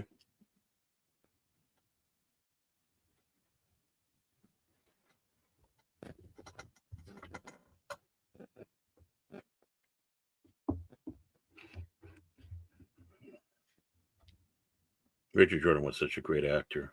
He was. Would have loved to have seen him.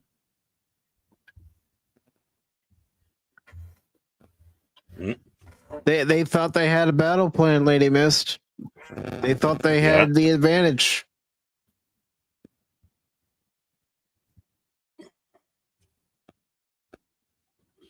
One unhappy generally, and I don't blame him. They thought they had the winning strategy. Mm-hmm.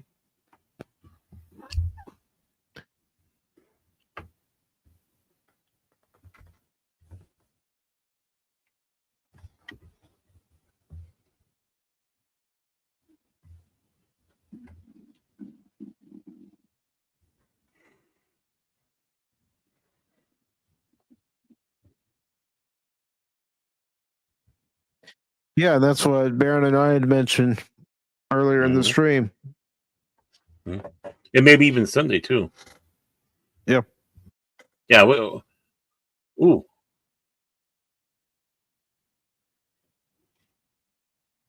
We really blabbered about the history and stuff like that in the first stream. It's like, what do we have to add now? We shot our entire. we wasted our ammo. Yeah, where's the backup? Where's the supplies? Well, yeah, they are more about logistics.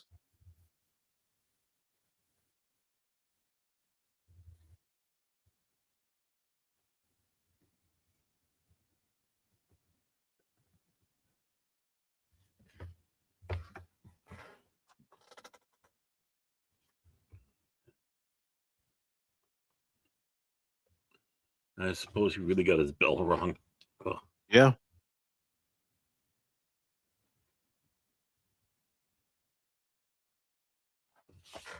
And really, as impressive as that looked here in the movie, there were more men. Mm-hmm. I mean, they got what they could, and it's impressive, but it's just it was just so more, and having to crawl over your dead comrades and even the enemy just to get to the other side. I mean, covered in dirt, blood, and sweat. Mm-hmm.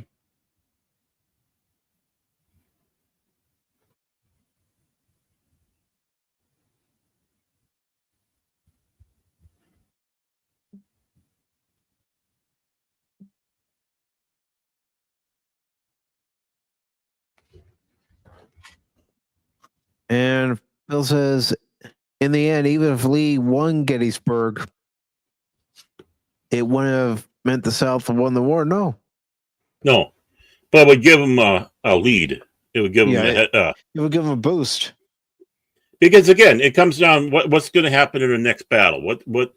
What situations will come up? I mean, just like during World War II, the Third Reich was basically knocking the door of Moscow, but they couldn't make it to Moscow.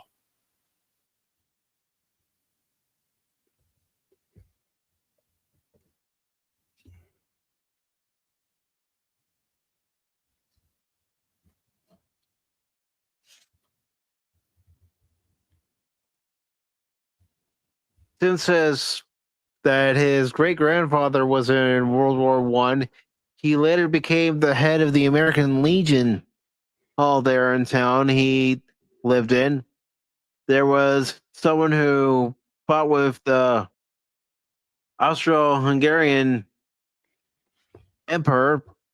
Sorry, I don't know how I could screw that up, but Empire, and he later moved to the town he lived in, and he was later able to join that hall my great granddad was in, since he was respected in the town, and he said he fought with honor. Mm-hmm. Well, you think about the Christmas armistice, that unofficial one that was going on in 1917. Mm-hmm. Even in the early Air War, there was that honor where if you ran out of bullets or whatever, you gave a signal, and they'd let you go back. They wouldn't try to shoot you down because it wouldn't be honorable. Of course, that changed drastically, and really changed drastically when Frank Luke got involved, the balloon buster, which you were supposed to do. That was not playing to Hoyle, and was not deemed honorable. Of course, he was on our side, but like when Rick Toven, Rick Toven's body was moved like 4 times, but of course, he went down and they buried him with full honors, and they made sure that they sent a message to the Germans what they did, that we gave him full honors and buried him because he was so respected of a warrior in the air. Night, Phil. You have a good night, Phil. Thanks for stopping by. Appreciate it, brother. Sweet dreams. Look for cash.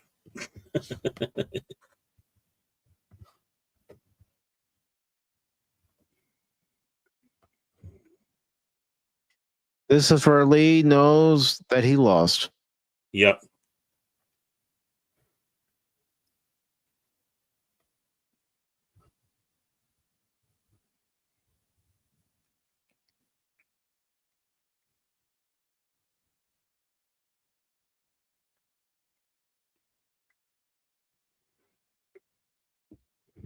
Mm-hmm. I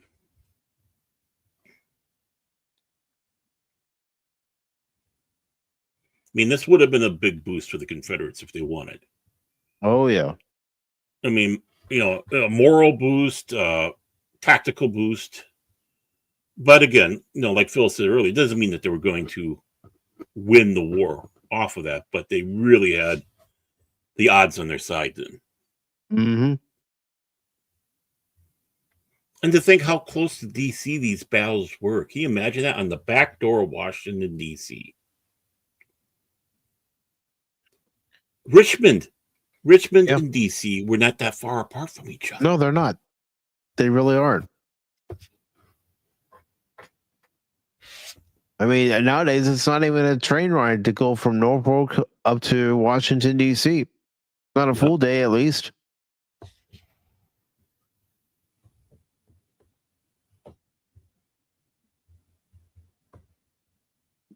Granted, you go out of Newport News, but still, it's not a long ride. Mm-hmm.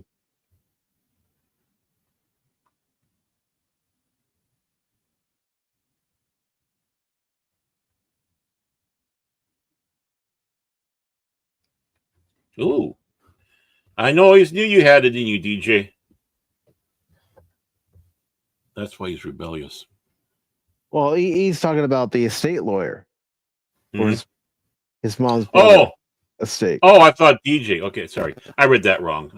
Looking back and forth at two strings. Okay, I take everything back. Put DJ.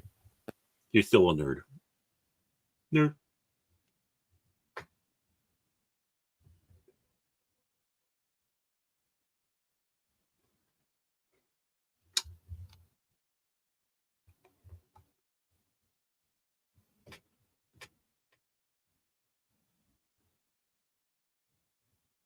And Tim says, well, they both were tired.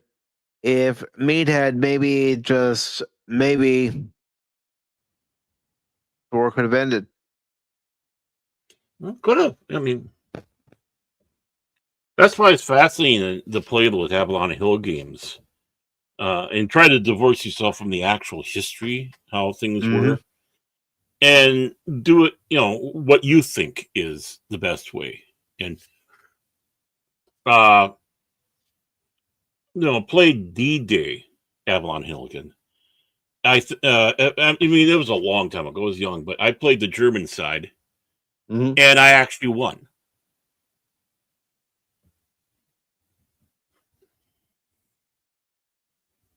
No, I did the one thing that was the most horrifying thing that could have happened. I won.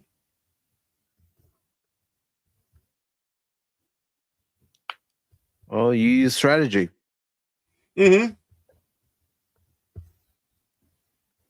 I kind of want to do anything involving D-Day, and any other conflict in World War II that has a movie on it. Kind of do them separately, give them their own due. Right.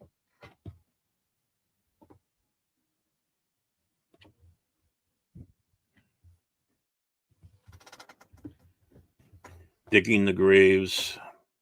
Oh, trust me, Tim, The Longest Day is on my list. Oh, yeah, that was a fantastic movie. I have not seen that in I don't know how long.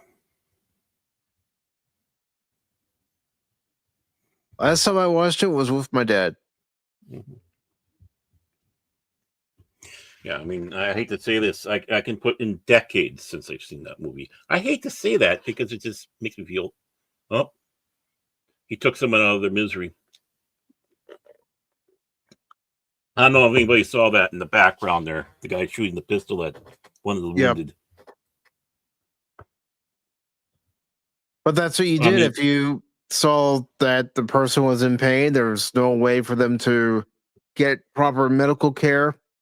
And probably asked for it. Mm-hmm. But the thing is, you see that in the background. And, you have to look at the background as much as the foreground in this movie to see what's all going on. It'll shock the hell out of you. Yeah. If you're not familiar with.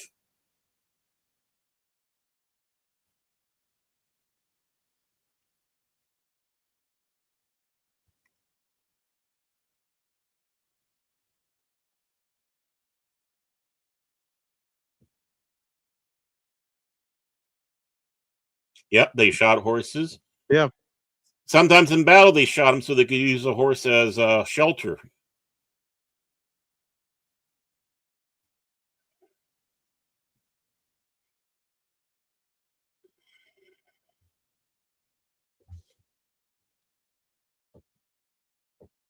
$83 freaking years old.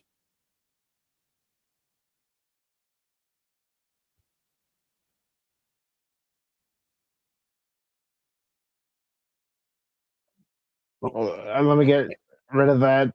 Yeah. I hated please. that these services do that. Mm-hmm.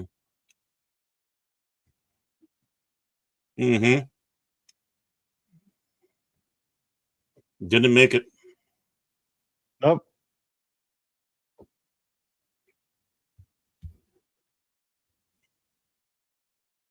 Mm-hmm. He was back to acting.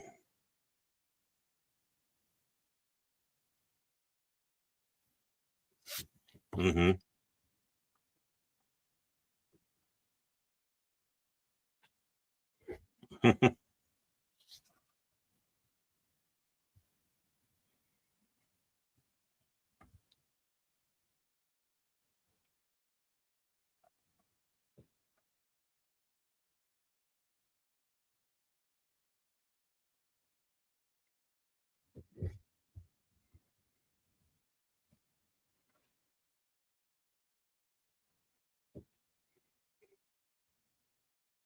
Well, and of course, what people did afterwards. Mm-hmm. Yep, he is.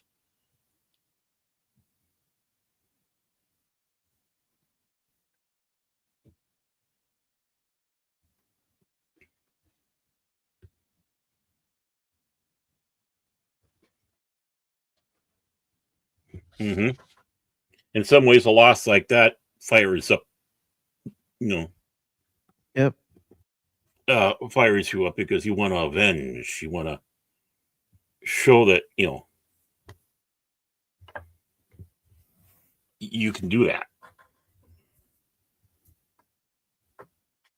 There are still people who consider him a beloved general, despite what the mainstream media wants to tell you. Oh, and the brain, the mush-headed professors that are shoving down all these people are horrible, and you know it's like a few. Robert E. Lee Mhm. was a great general. He was. He could have fought for the Union, but he wanted to fight for home. Yep, he was a Virginia boy. Just like Rommel was a great general, even though he was working with on the side of Germany, as he was viewing it, Germany, not the Reich. Um, uh, and as I said before, also Richthofen. Yeah. I mean, people, you admire your enemy if they are honorable and know their stuff, right? Mm-hmm. George S. Patton, he read Rommel's book in German to get the idea of how Rommel was. It would have been interesting if those two were able to get together and talk after everything. But, of course, both didn't make it. But just to hear those two talking with each other afterwards, can you imagine what a lesson that would be? And across the board? I mean, I think that people would have benefited from it in Mhm. one aspect or another. Right. Help with the healing, showing that not everybody was for the little Austrian. Mm-hmm. That's Well, that's what I know, mean by people benefiting from it. It would allow people to heal. mhm.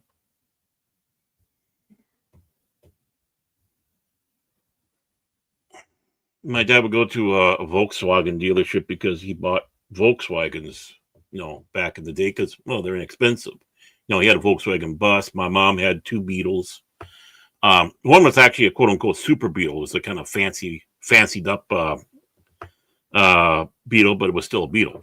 And Mm-hmm. they would be talking, and my dad found out that this guy was actually in the Africa Corps, and he was a messenger. He worked as a messenger sometimes, so he would have to go back to Berlin or whatever with delivering messages. And yeah, he did see the little Austrian and his men, but only from a doorway. He came up, gave the message to whoever was at the door, but they were in there doing their planning for attacks and stuff like that. Mm-hmm. The war. But he was that close to seeing the Führer, and he was no fan. He was no fan. A lot of people in the Africa Corps were not fans, and he was at D-Day, and he just unloaded, because how things were. He was upset with how the uppers wouldn't let them, do certain tactics. Where if we would have done that, we would have just absolutely we would have won. We would have knocked those, the English and the Americans and all that. They would be just gone and all that. And then he stopped, and it's like, oh, I might have stepped over the line. Mm-hmm. But my dad goes, no, don't worry about it. Your war wasn't my war. Your war was my father's war. Yeah. and then hearing this from someone who was there and how they felt, and it's natural. Every side would do that. Yeah. Your side, their side. You know the story of the German pilot who escorted a crew back, didn't fire on them. Mm-hmm. Yeah. Tommy, it's good to see you, brother. I hope your Wednesday evening is going well. Gotta see if I can find the first Minnesota. Well, that's why I thought I would let the credits go so we can see everybody who worked on this movie, everybody who was in the movie. There it is. First Minnesota Infantry.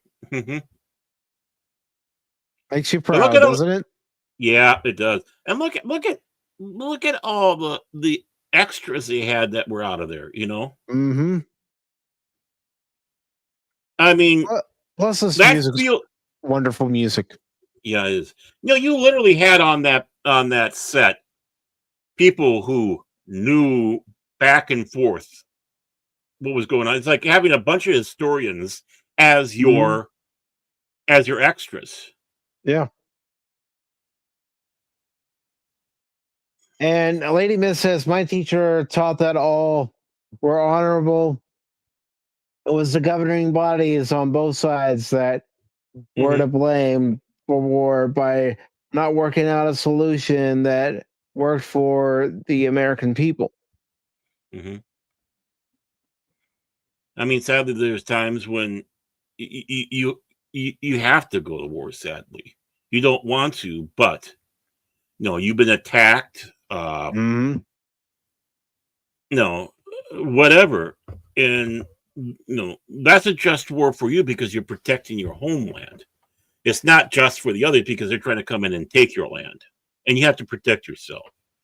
And yeah, I mean the movie Red Dawn, the original one. Mm-hmm. Not the remake. You had the Russian, you had the Cuban, the Cuban, together because they were working together in that film, the attacks and all that. And it was the Cuban that was talking sense, and it was the Russian that was getting carried away.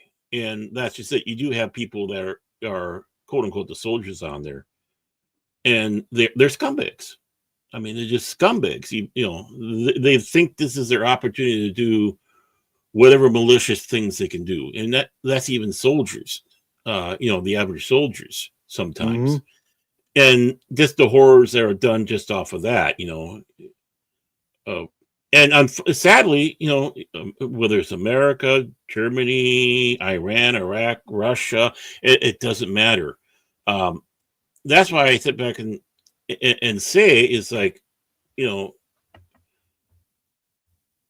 you honor someone who because they went to the war, but does not mean that you respect them afterwards. And what you mean is, well, you had the veteran by the name of George Lincoln Rockwell. Lieutenant commander during the war, and of course he read a little book by an Austrian and all that, and he was kind of getting a little crazy with that, so the Navy discharged him, but they did give him the rank of full commander for doing so, which means he got a little bit better benefits. But he's the one that started the American National Socialist Party. That's true. And ladies and gentlemen, don't leave the Kosmi side yet. If you have to, I understand. But we're going to watch a 30-minute documentary on the Battle of Gettysburg. So if everybody is ready for it, I will go ahead and press play. Everybody who can, I want to emphasize that, who can come back into the Kosmi side of things. Come on, the water's good. The water's fine. Just don't sit too close to DJ. It gets a little warm over there. Just kidding, DJ. But DJ wants to blow his ears out because he says on the Kosmi side, "Oh man, this must sound good in DTS on headphones." Yeah, it's called, huh? What? Afterwards, What? I can't hear you. Yeah, when they start firing up those cannons. Baron? What? I can't hear you. Yeah, the ringing in the ears lasting for about 3 months. Unlike me, who gets it all the time. Gotta love tinnitus. All right. So if everybody is ready, I'm going to go ahead and play the Battle of Gettysburg, the short documentary. I'm ready. Kitty! Yeah.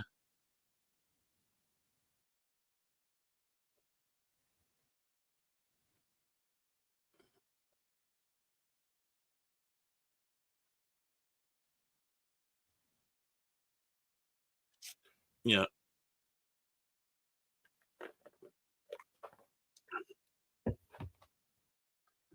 I mean, things like this is where you really have to be really fair and balanced, because a lot of people know what happened with both sides, and again, the South is still our brethren. So I just love the artwork.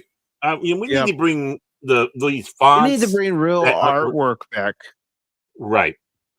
And the colors. I mean, the sky with just.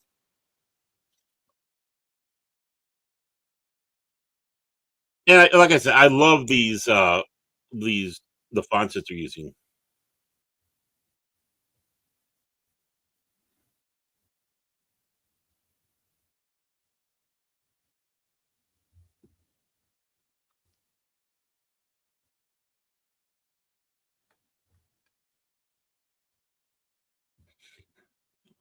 Even in this film, look at the beauty. Mm-hmm.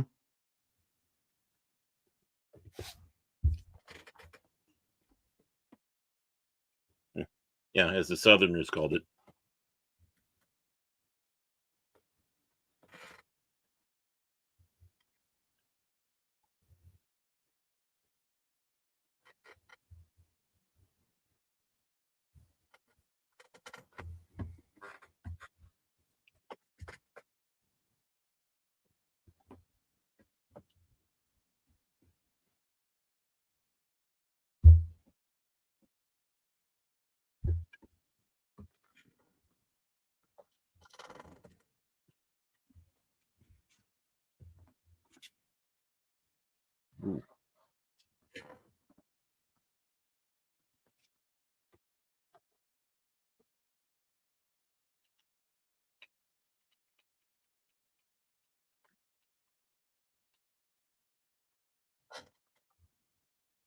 Ooh, look at that.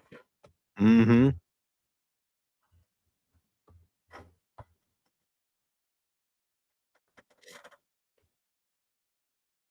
I mean, yeah, I've been there, but that was back in '91. Mm-hmm. And what year is this again? What, 56 or something? Let me look. Let me look.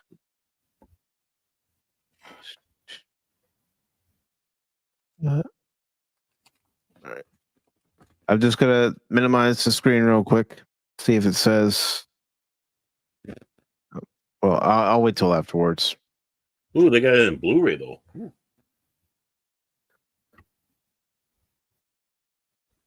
Yeah, but it's nice that Warner Brothers put it on their YouTube page for us to watch, and yeah, bravo to them.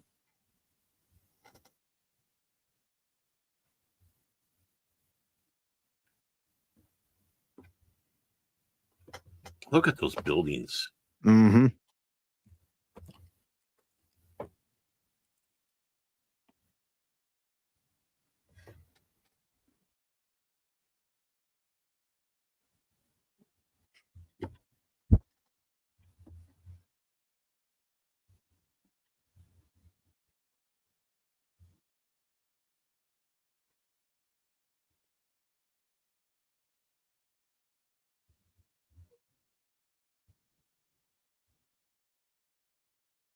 I think we saw that in the movie. We did.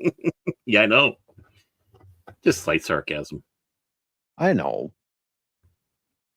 Can you imagine being the actor up there working on the film in that same spot? I mean,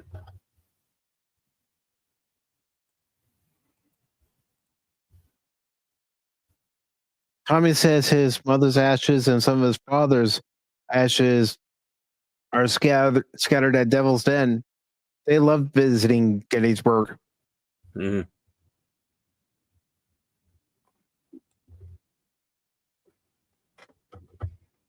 Well, that's one place to be. You're not alone. Yeah.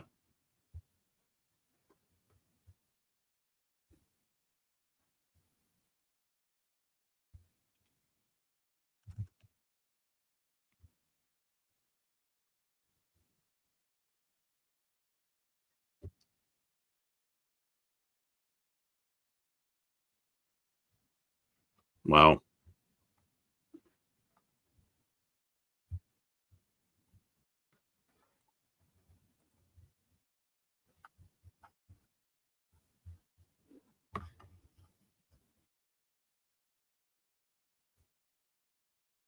Been on that same road back in 91.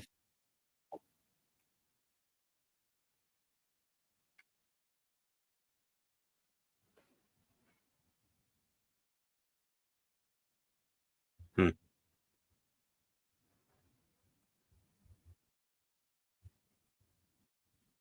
Mm-hmm. Yep.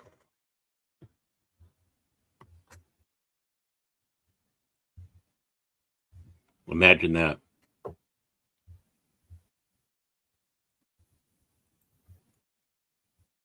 One war he fought to save the country from the British invasion, another from splitting from itself. Yep.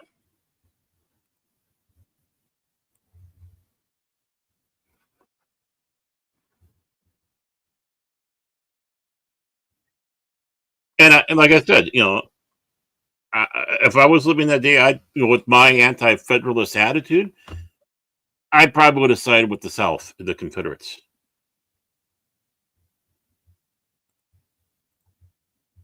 Being that Honestly, this I don't know was, who I would have sided with. mm, It's a tough decision to make. oh, I know it is. I don't say that lightly. I've thought about it for many, many years. It's like, what would if I had to choose between the two of them to join? And again, like I said, my anti-federalist ideas and beliefs, being an, you know, yeah, yeah, I'm a Republican, small R Republican, believing in a republic, but being an anti-federalist. I don't want the strong federal government, which Lincoln really was bringing in on this. I mean, the Mm-hmm. violation that they had of letting them peacefully break off, and and of course, small L libertarian beliefs that I have as well. I can't leave that out. What a mess I am, aren't I? Which is hard for me to be part of any party, to be honest. That's why I voted, all over the place. It's like, who's the best anti-federalist? Um, but Who has views that are more in line with my own? right, exactly. No, but yeah, but after long years of thinking about it, and knowing, knowing this was not about freeing slaves, it was about trying to keep a country together for the Union and for the It was Southerners to about start states' their own country. rights. Yeah, absolute.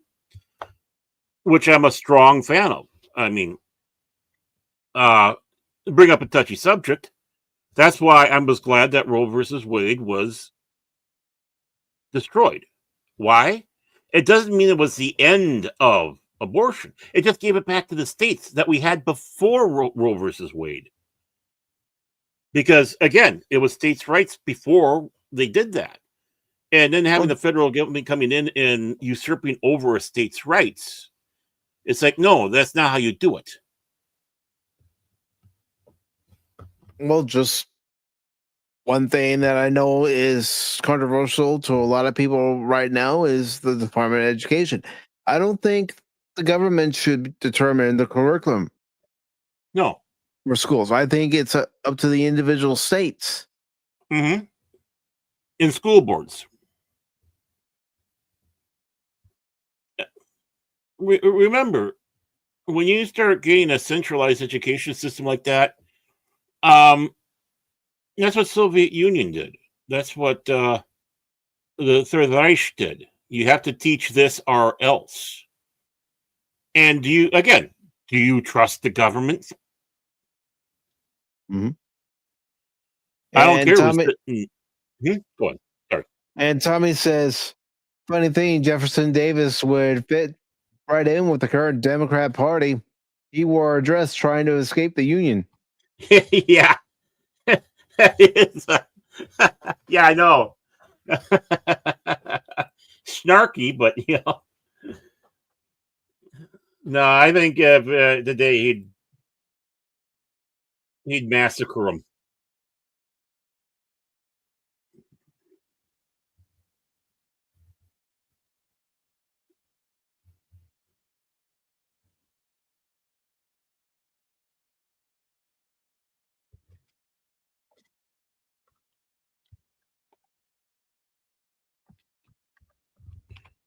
Sounds like the classic Indian. Yeah, It's I like was going to say they just took sound clips from a western and inserted them into the documentary. yeah, and I'm sure they had others they could have used, but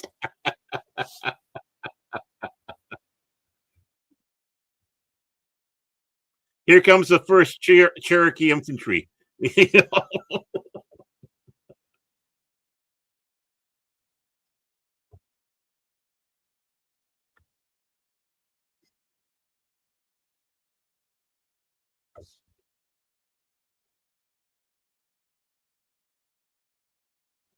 Welcome back, Tim. Tim. We are watching the documentary. Hmm.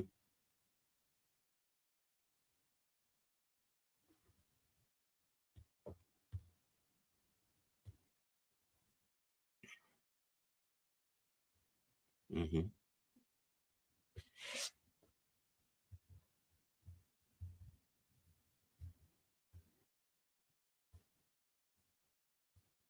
Hmm. Yep.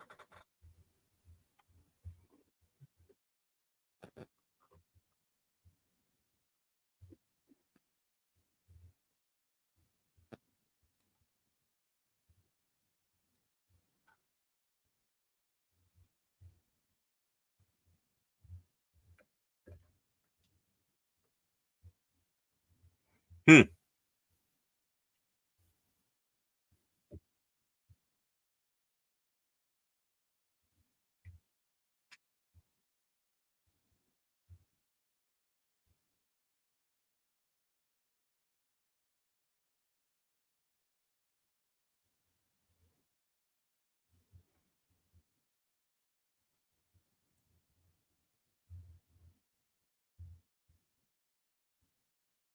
Yep. And that's another thing. Some victories were short lived. Yeah. Didn't have enough time. Get a chance to even celebrate it. It's like, oh, here we go again. Yeah, that's our boys. Mm-hmm. If people haven't figured out, I'm very proud of Minnesota, even though I hate Minnesota too. It's a love hate relationship. Oh, it is. It is. It tries to kill you between the summer and the winter. It's like, okay, what can we do to torture you guys, you fools who live here? And of course, other things that go on in this state. But Yeah.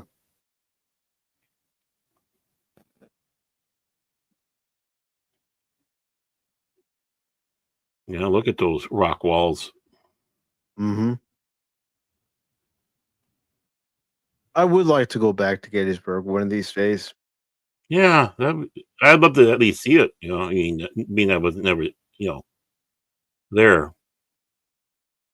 Long It suffering, is, hmm? it is a somber experience. Oh yeah, you have to walk these grounds respectfully.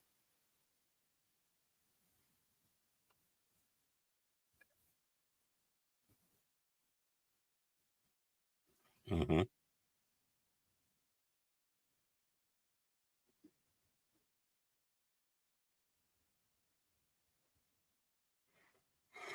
Yeah.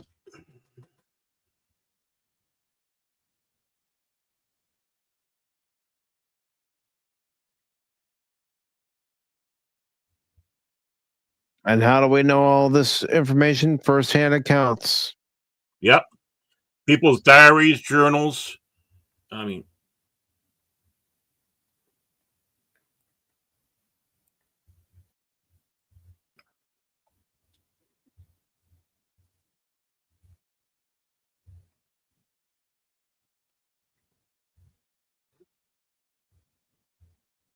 mm-hmm.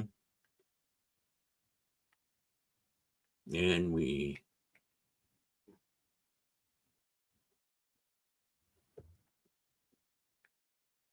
no, look good on paper. Yeah. Mm-hmm. There are plans that look good on paper, but then you put them into action, they don't work out. Mm-hmm. Mm-hmm. Jeez. Imagine that 138 guns firing at you. Yeah.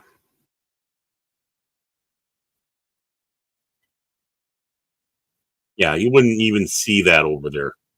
No, you wouldn't. That would pull the smoke.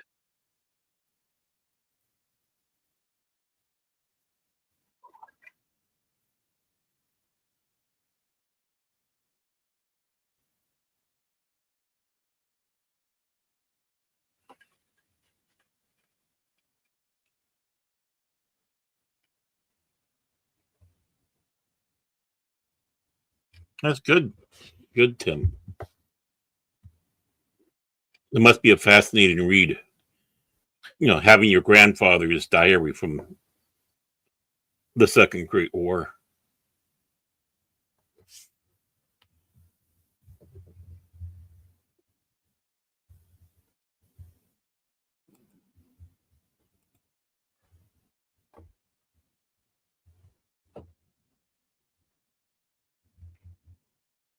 You cherish things like that. You make sure nothing ever happens to something like that.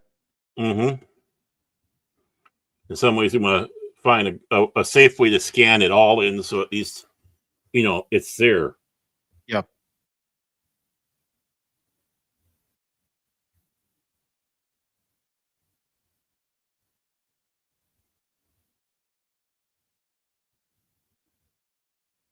One thing my dad wished that he didn't get rid of was my grandfather's logbooks. Oh, oh, oh! I hope they went to somebody who really would. Oh, he threw them out. I'm all, what'd you Threw 'em- throw them out for? Oh God, that's like you saying that just feels like I got kicked in the nuts.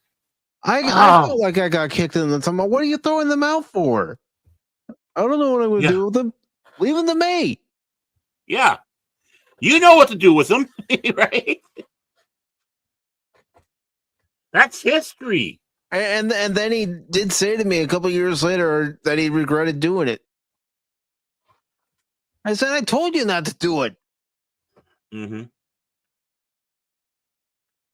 I mean, I would love to have them to be able to look through them right now. Of course, I'd have to be Yeah, very careful. yeah.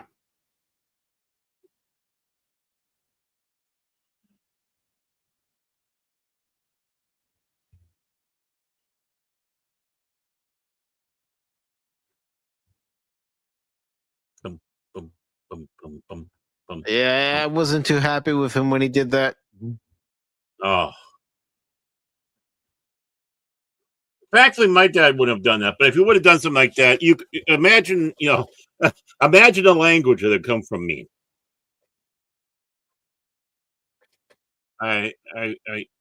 Yeah, no, no, no.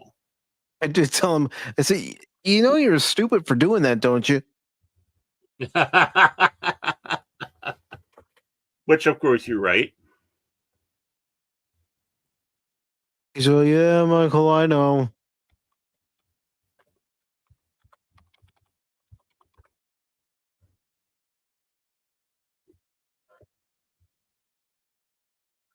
But I loved going to my grandmother's house on my dad's side and going through her photo albums from World War II when Mm-hmm. my grandfather was doing his training Right. in Albuquerque.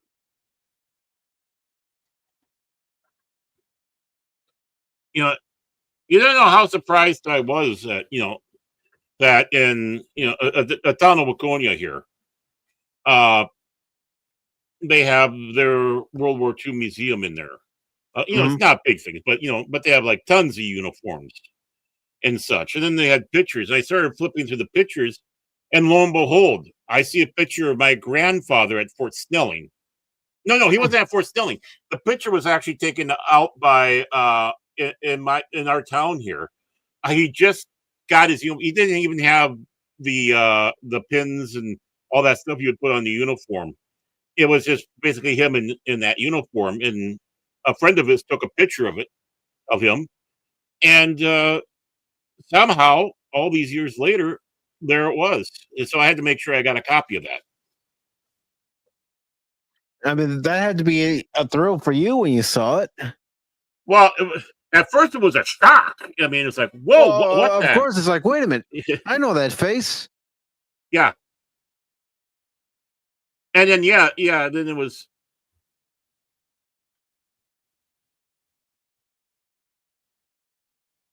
And Tim's saying about the diaries, one of them they got after he had passed away, his Hmm. grandfather, and after my grandmother died, there was some love letters.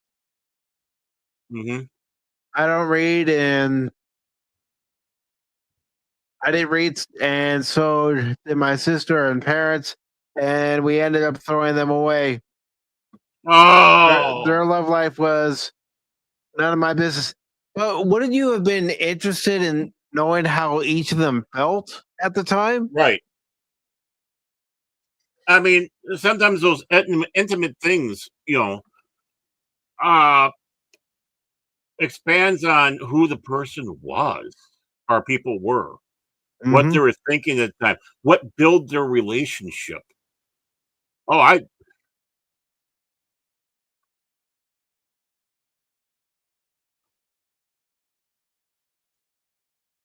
because I'd be surprised if they got really juicy in those letters, but the writing of the fondness. Yeah, because it was actually love. It was actually passion. It Mhm. wasn't like Yeah, someone recording a TikTok video and posting it online right. for views and clicks. Hmm. No, again, And, this is and this is the Tim history of the Tim family. says it was none of his business. Hmm, Uh, I don't know. uh, See, I c- I differ on that, Tim. Part of me yeah, would want to know what my grandparents were thinking at the time. right, Just trying to get to know them better from what right, I knew of them. and the different the how things were different with the courting and Hmm. such like that. How they were before Hmm. they had my father and my uncles. And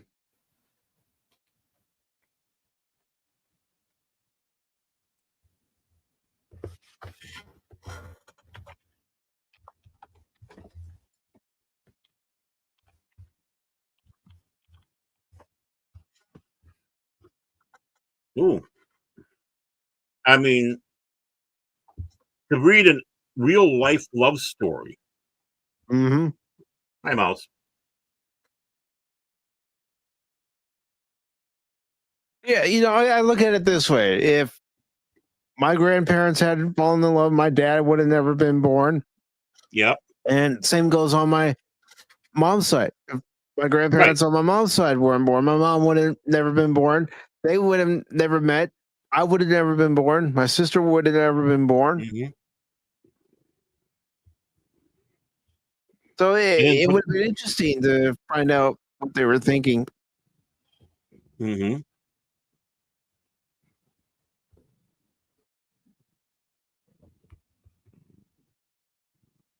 Tim says, I knew them well, and my mom knew them, and her brothers knew them. So it was none of our business.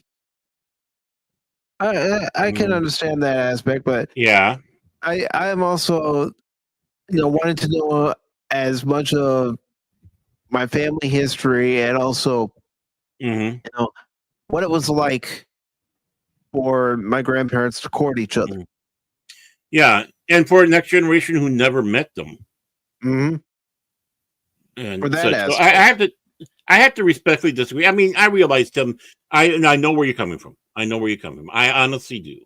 But I respectfully disagree because again, it's that historian in me. Uh, there's a story, it's a real story. So Mhm. yeah, we agree to disagree. And again, look at it. I'm not calling him an idiot or anything, am I? No, I'm being No. nice. No, we Why wouldn't do that. why would you do that? Because That's they how expect he and people like his us to do that. that's how he and his family view it. Yeah. It's none of their business. Or as Yep. my great grandmother on my mom's side used to tell my mom, it's none your business. Nanja. Yeah, Nanja. And it's like, okay, fine. I respect that, dude. So, and that's family business. That's your family business. So, Yeah. who am I to come there and say that you were a fool for doing that? No, there's reasons why. And wow, 78 bodies. Mm-hmm. And yeah. The reason why is because people expect that's what we do. We'll just rably attack each other like that instead of having respectful disagreement. You mean talk like adults instead of acting like infantile children? Oh, you mean we're adulting now? Except a lot of adults are like infantile children. Nowadays, yes. Mm-hmm. I mean, yeah, I can act that way. Some might even say that about me when I'm playing a game with the way I react. Oh, hell yeah. Things. Oh, hell yeah. Yeah. And I'll admit it. There are times where maybe I, get too angry, but I've got no excuse. Oh, that one Alien game when you're just cussing up a whole storm. I wish that. I just have. We've been cheated. We've been cheated. Cheated. I'm going to do this one without my commentary. No, we want to hear the commentary. There are things I will sugarcoat, but then there are times where I feel that sugarcoating it wouldn't be telling the full truth. Right. Of how I'm looking at a situation. If I think a situation's bullshit, I'll call it out. Shenanigans. Unknown. 143 bodies. Yeah. And they just look like little boxes out there. They're not even the full headstones. No.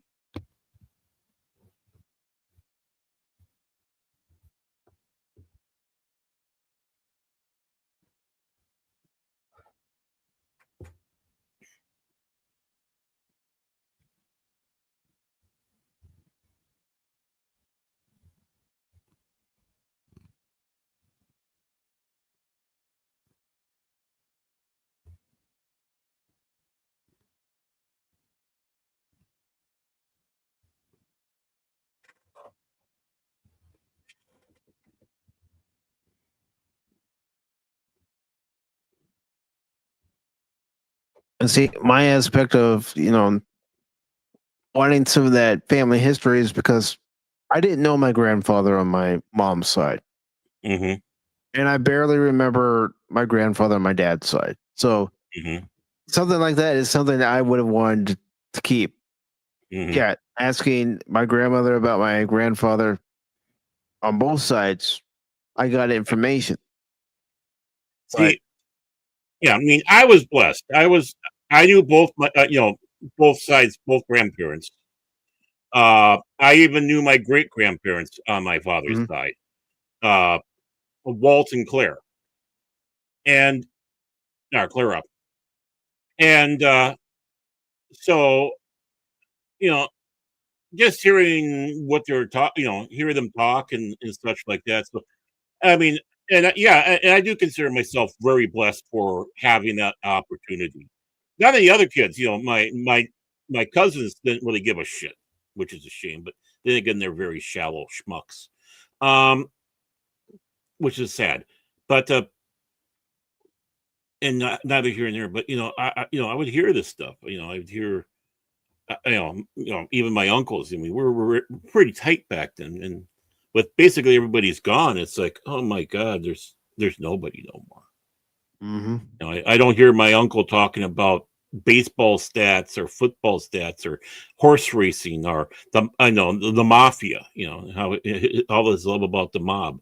Thank you, Lady Miss. Thank you so very much. Appreciate you being here tonight, Lady Miss. Appreciate everybody being here And tonight. Tim, yeah, DJ, and me, Mike.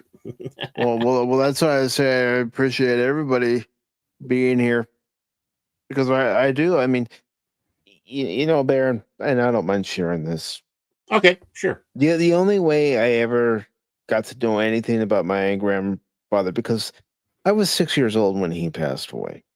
Mm-hmm. So that's why I say I barely knew him, Right. barely remember him. Right.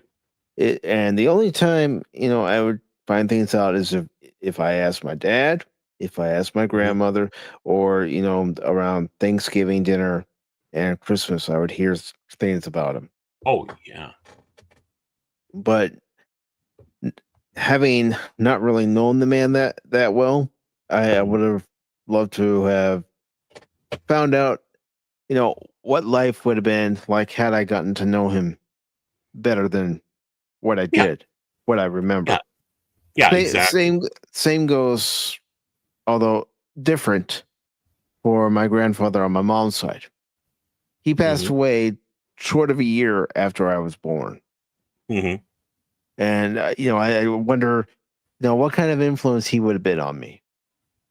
You know, he was a big baseball fan. He was a Giants fan. Oh, my God. So all those stats you'd fill your heads with? Yeah. Oh, my Oh, yeah. So, you know, I've wondered, would I have become a Giants fan instead of a Cub fan? You know, what sort of adventures wouldn't he and I have gone on? Because he loved golfing. So would I have taken up golf?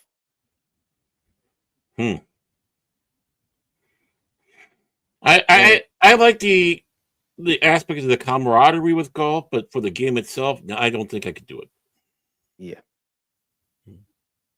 I could barely hit a golf ball. Yeah. I'm not Scottish. unless the ball's thrown straight or with a curve and coming at me, I can't hit it.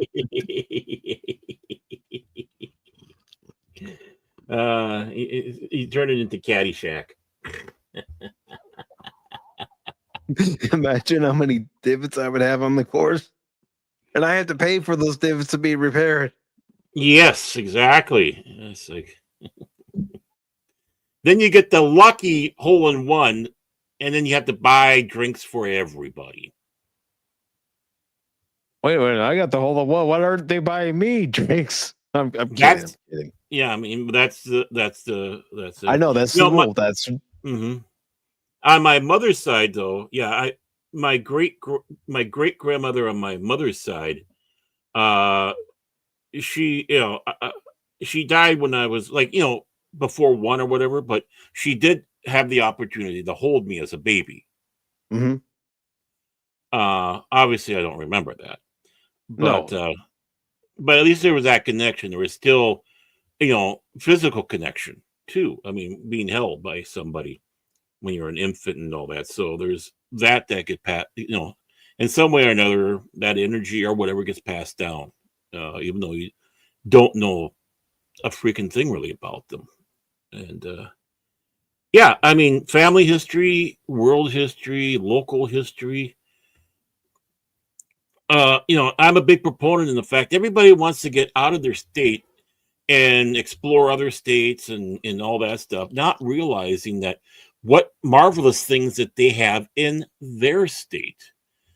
Which why I always kind of bring up Minnesota. That's Minnesota. There's a lot of interesting things in Minnesota. You don't have to leave this state to experience all different dare I say biome. You go from the prairies, you go into the mountainous areas. Yes, Minnesota does have a mountain. It's called Mount Eagle, and it's not really much of a mountain, but it's like the Irish, what the Englishmen who went up a hill and came down a mountain type of thing. but everything that happened up in with the range, Iron Range up that way, the Hinckley Fire, um, you know, the famous people who came through. I mean, Theodore Roosevelt came through here. Theodore Roosevelt delivered uh, addresses. When he was running for president. Mhm. Yeah, so you find out in the past who touched this state or who was part of the state, and you go up to see Lindbergh's house that he has or had, the biggest ball of twine in Minnesota. Uh, but yeah, and I'm sure the same thing with your state, and the same thing with many other people's states. Mhm. It's like embrace your culture, your home a little bit. Get a lot more information on it because it's fun stuff to share with people. Like I did on the other with the first broadcast, talking about uh, uh, Zeppelin getting his balloon rides here and what that inspired. And it was on the same polo fields that George Armstrong Custer would play polo almost, around 10 or so years later on his way out to Little Bighorn. Um, Mhm. I mean, even in quote unquote insignificant states like North Dakota, if you're in North Dakota, I mean, you got Medina. You have where, the Badlands. You have several other places. And if I remember right, Alf Clausen, the late, unfortunately, who did the music for The Simpsons, he was from Jamestown, North Dakota. Mhm. Was it not? I'm trying to remember baseball, but he was from Fargo. He was part of. Oh, I hate having those mental blocks. I think during the days of Mickey Mantle and all that, the one guy's from Fargo, North Dakota. Yeah. So it's, you have one of the best trainings for weather up in Devil's Lake. Or, I mean, Devil's Fork, uh, because it's just you get everything there except for a hurricane or a tidal wave. But every year you're going to get hit with something: strong winds, tornadoes, dry. A perfect place to study the weather because just wait a little bit and you'll get the experience this coming through. Yeah. Um, um, or is it Grand Forks, North Dakota? I can't remember. And then of course they got rugby, so you have to respect a state that has a town called Rugby. I mean, say what you will about California as far as politics are concerned, but Mhm. it has so many different areas that you can go to, whether you Oh want yeah, the beach, whether you want the mountains, you know, right. you Or the you can get history. it there. Yeah, Yeah. plenty of history. I mean, go up to Frisco and see the Winchester House, and then go Hmm. into Chinatown and eat at an authentic Chinese restaurant. Where you have your little private area to sit, and it's just when we went there, and again I was young. It was like 78 or so. Um, that was quite an experience. Having going to that authentic Chinese place and having them treat you like you were in China. The Hmm. hospitality and all that. So you got that mix of cultures that you have there. I mean, you go down to Slovene, California, with how everything's done up, and I believe it's Danish, and they have Yeah. some of Yep. the best. They have one of the best meat shops there. Oh God, their posa is so delicious. I go nuts when I can get that. They ship that around the world. I mean, I go to when I was going to Scandinavian events, and sometimes they go, "Yeah, we got this from Slovenia." It's like, okay, sign me up. Hmm. Give me three. And or the San Diego Zoo. I mean, Oh yeah, it's I hmm can't tell you how many times I went there growing up. hmm I mean, yeah, I mean, yeah, you had the San Diego Zoo, then you had the San Diego Wild Animal Park, and hmm then you also had SeaWorld.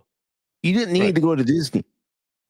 No, Disney was still an option driving up to right. Anaheim, but I mean, we have the big Minnesota Zoo or zoological gardens they call it, but you know which costs, arm and a leg going there, parking and the tickets and blah, blah. And their special events got to pay more. But, Como Park in St. Paul, which has their little zoo in there that's been around for I don't know how long. I mean, last time I went, they were asking for donations. You could go in their FRWE, and they have their conservatory in there. So you can walk through the conservatory, which is nice in the wintertime, by the way. I mean, it's beautiful. It's beautiful. And then their Japanese gardens that they have. You walk out and they have the Japanese garden out back. You can follow the little trail and experience that, which is neat. And of course, they got penguins. One of my favorites. They have pingies there. They have polar bears. They have several bears, lions, tigers. Very happy ones too, by the way. You go in there and it's like, yep, enjoying the life. Sitting back in an easy chair, having a drink. It's like you're supposed to look ferocious right now. No, it's my break. 30-minute break. Camels, zebras, or zebras if you want. Their monkey house. One of the gorillas unfortunately died not too long ago. They have the wolf, because the timber wolf. But you never see them in there because they're a nighttime animal. So most of the time during the day, they're, hiding and sleeping. I've never seen a timber wolf in there. I'm beginning to wonder, is there really timber wolves in there? Or are you pulling our leg? I mean, there's right there. That's it. Oh, the train museum up in Duluth. All the different types of trains throughout history. Like the William Crooks, which was one of the first steam engines that was here for Minnesota. You have the 262, which is a Malay. I mean, I believe that's a 2442. And it's an articulate. So, I mean, we used to bring the coal from the Mesabi Ranges down to Duluth so they could get on the ships. Yep. And they have it slightly raised up so the wheels can turn at intervals. And they'll tell the story about this train. And that thing's big. It's not as big as the big boy you can see in in Omaha, but she's up there. She is. That big boy is impressive, though. It is. And to be up close and personal, and even be able to go inside the 262, the Malay, and that's you're in there, you're sitting in the seat. I got a picture of myself sitting in the seat inside the where the firemen and the engineers are and all that. And the different types of hurdy-gurdies that they had, to get around, the trolleys, see them restoring these trains in cars. So, it's not just trains, but cars. So you get to go through some of these cars, and some of these cars have history. So there's another place in Minnesota you can go to if you love trains. And while you're there, take a trip out with one of the boats, with the boats to go through the bay and out into Lake Superior and Glen Sheen Mansion. Beautiful place. Been there many times. I mean, it's not the biggest mansion in the world, but she is dang beautiful. If you want to go on the Superior, and of course you got the Irving, the retired ore carrier that's now a museum that they have there. If you go across into Superior, you can see the Meteor, the last of the whalebacks. Design that really was kind of neat, but really wasn't the best because, it's basically a round body. And if you were not, didn't have anything in there, you were empty, you're very top heavy, you could, tip over to the side. Yeah. But this is the last one. And one of the names of the Meteor, by the way, was South Park. No joke. It had three names, one of which was South Park. Man, going up there and take a look at that, it's like, because I always knew where it's Meteor. It's like they had this the thing up there telling you all the names, the nomenclatures. And of course, seeing that, being someone who watches South Park, it's like, oh, where's Caddy? Well, when I grew up in San Diego, going to Old Town San Diego or going to Balboa Park, of course, going to the previously mentioned San Diego Zoo, or going to the Air and Space Museum Mm-hmm. there Yeah. and checking things out, even going to a train museum. Mm-hmm. And, if you don't want to drive 8 hours to June Lake or Mammoth, well, you can go up to Julian and get some wonderful apple pie. Mm-hmm. Mm-hmm. Oh yeah, we got that too. We got the pie place up there. I can't remember exactly the name of it, but when you go up towards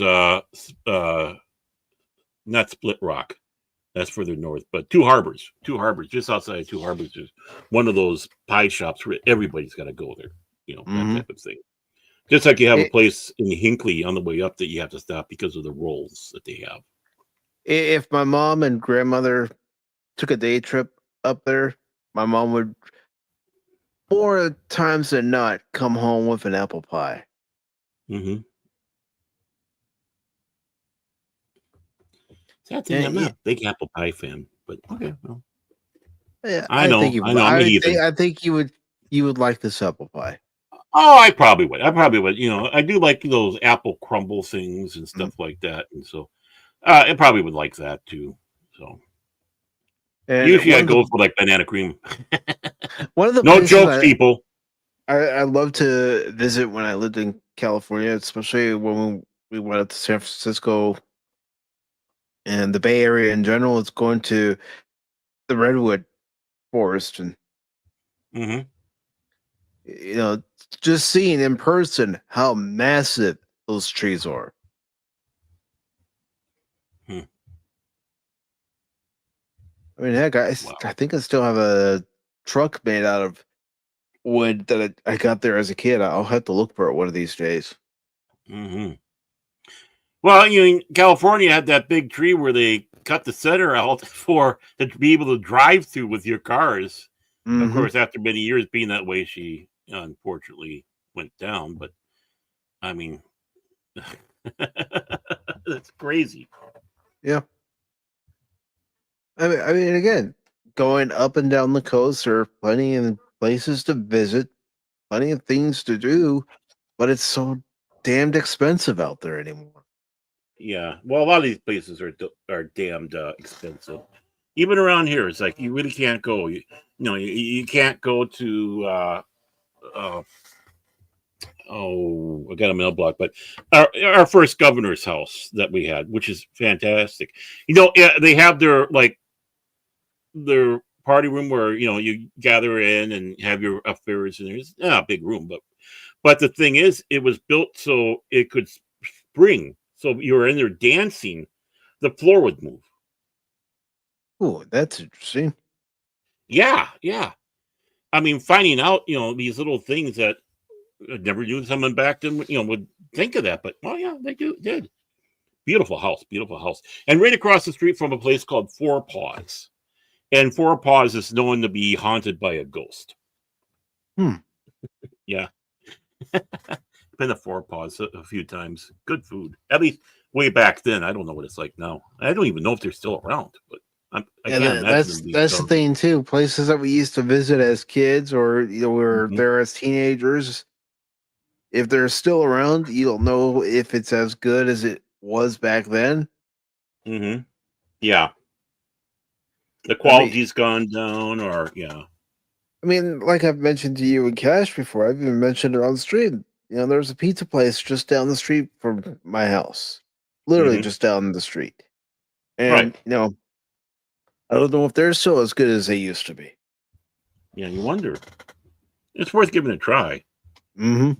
As I say, the more the place looks like a hole in the wall, the better food you're going to get, whether it's burgers, pizzas, or whatnot. It's just that hands down. That's it. That was a piece of advice I was given growing up. Is just because it looks like a hole in the wall, don't think that the food's going to be bad. Usually, those are Yeah, the best places. right. I mean, take it from someone who's gone to many a dive, with my dad. My favorite one's Sandy's Tap in Richfield. I mean, that's a great place to go to when I can. I mean, you go down to Ocean Beach in San Diego, and there's some good restaurants there. Good Mhm. Mexican restaurants too. Oh yeah. I was gonna say they better have. Yeah. But is there anything else you want to talk about, Baron, before we get out of here? Well, no, I mean we did enough reminiscing and talking about past things and such like that, which is great. I mean, stuff like that needs to get out. I'm sure it bores a lot of people, but I don't care. Reminiscing's fun. I don't care either. How are you supposed to get to know me unless I talk about certain things? Right. But What's do I know what's him? behind Mike Pacific414? What's he really thinking? What's in Well, that head of his? well, Cash Money is sneaking up behind you right at this moment, so that's what's behind you. I can sense him. Yeah, your chin chin senses are going off. I feel a big chin around here.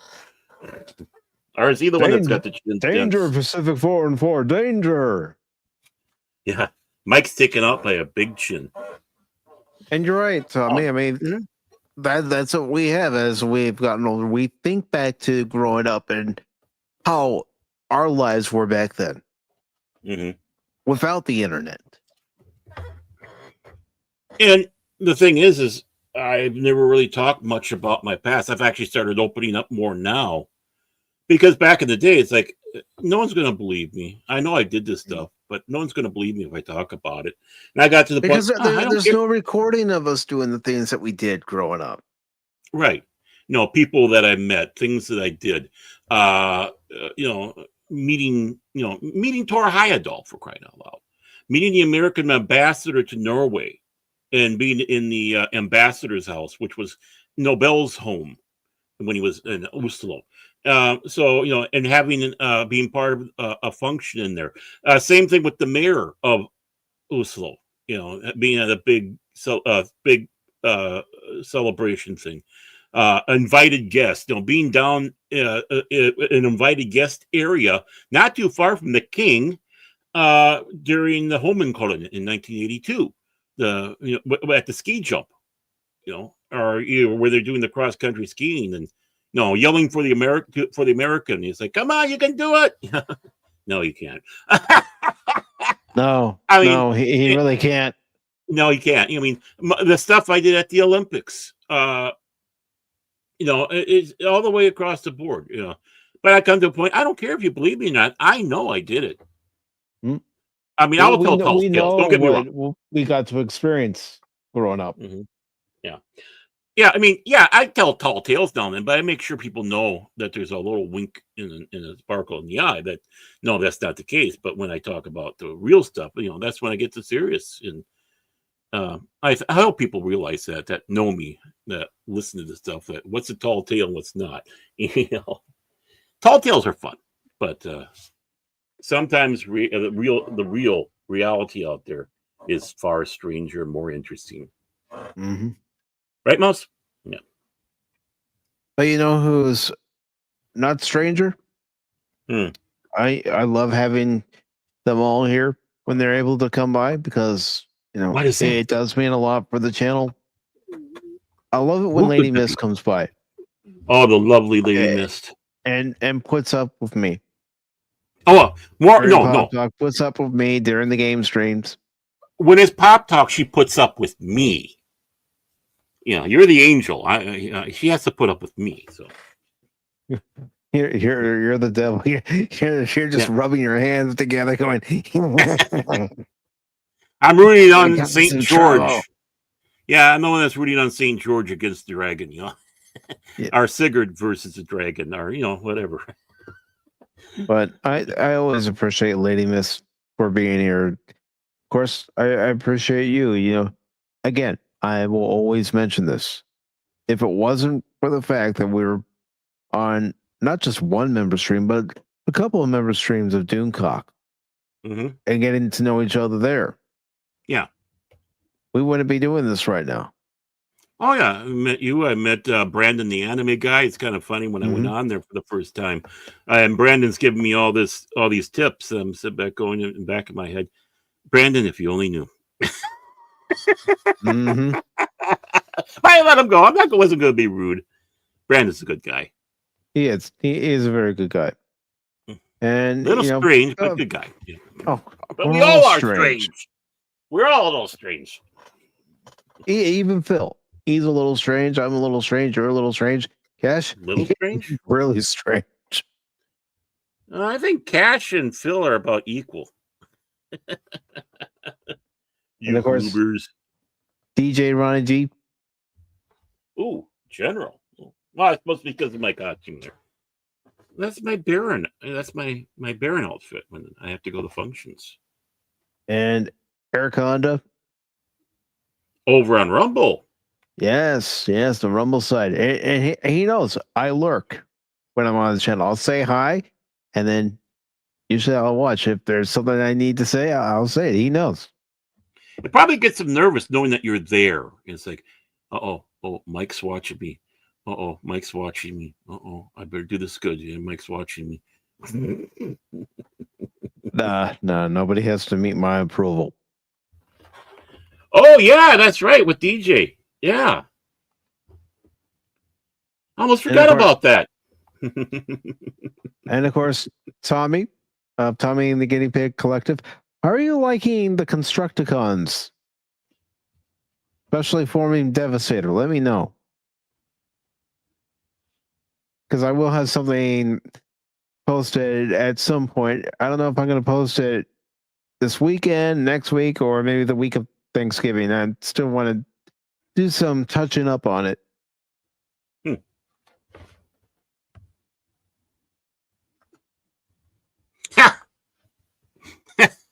We like pests. We attract pests. So welcome to the club. All I'm gonna say right now, the pain in the ass of the group is long haul. That's all I'm gonna say. Okay, I'm looking forward to hearing about all this. How about you, Mouse? You don't care? Okay. Mouse doesn't care. Nah. Doing a review of Mixmaster tomorrow. Yes. Well, what I have in the pipeline, I've already started on it. I need to fix a few things. And I really don't want to go back and redo certain things. So I'm going to look through my other pictures I took and replace one of the pictures. But I do have something in the pipeline, and I have transformed them from robot to vehicle mode and back. Mm-hmm. And putting them all together to form Devastator. Just going to keep it at this long haul pain in the ass. This is a 46-year-old guy who's playing with toys, folks. Just want to let you know.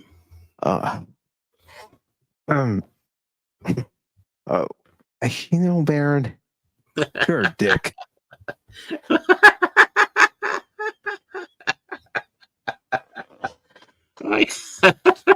I am a collector of things.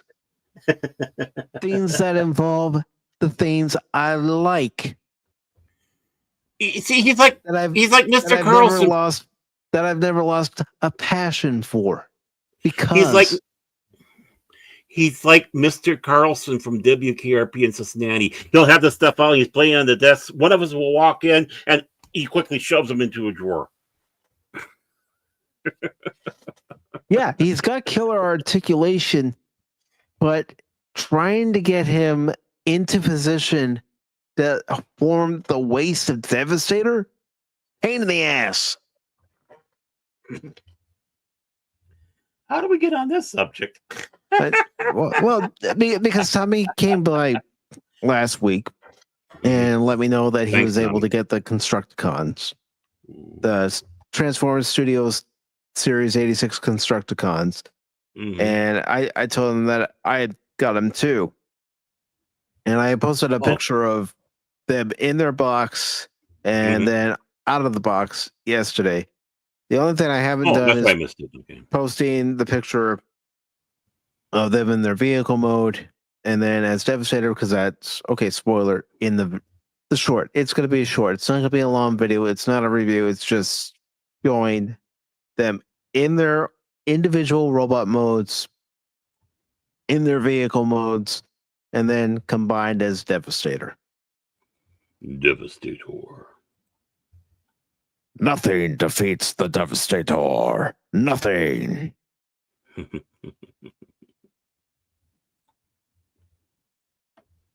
and yeah, if it looks good and when I get it in my hand and I actually like it, yeah, I'm going to praise it to high heaven.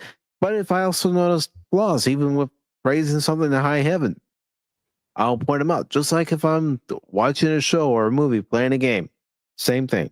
Mm-hmm.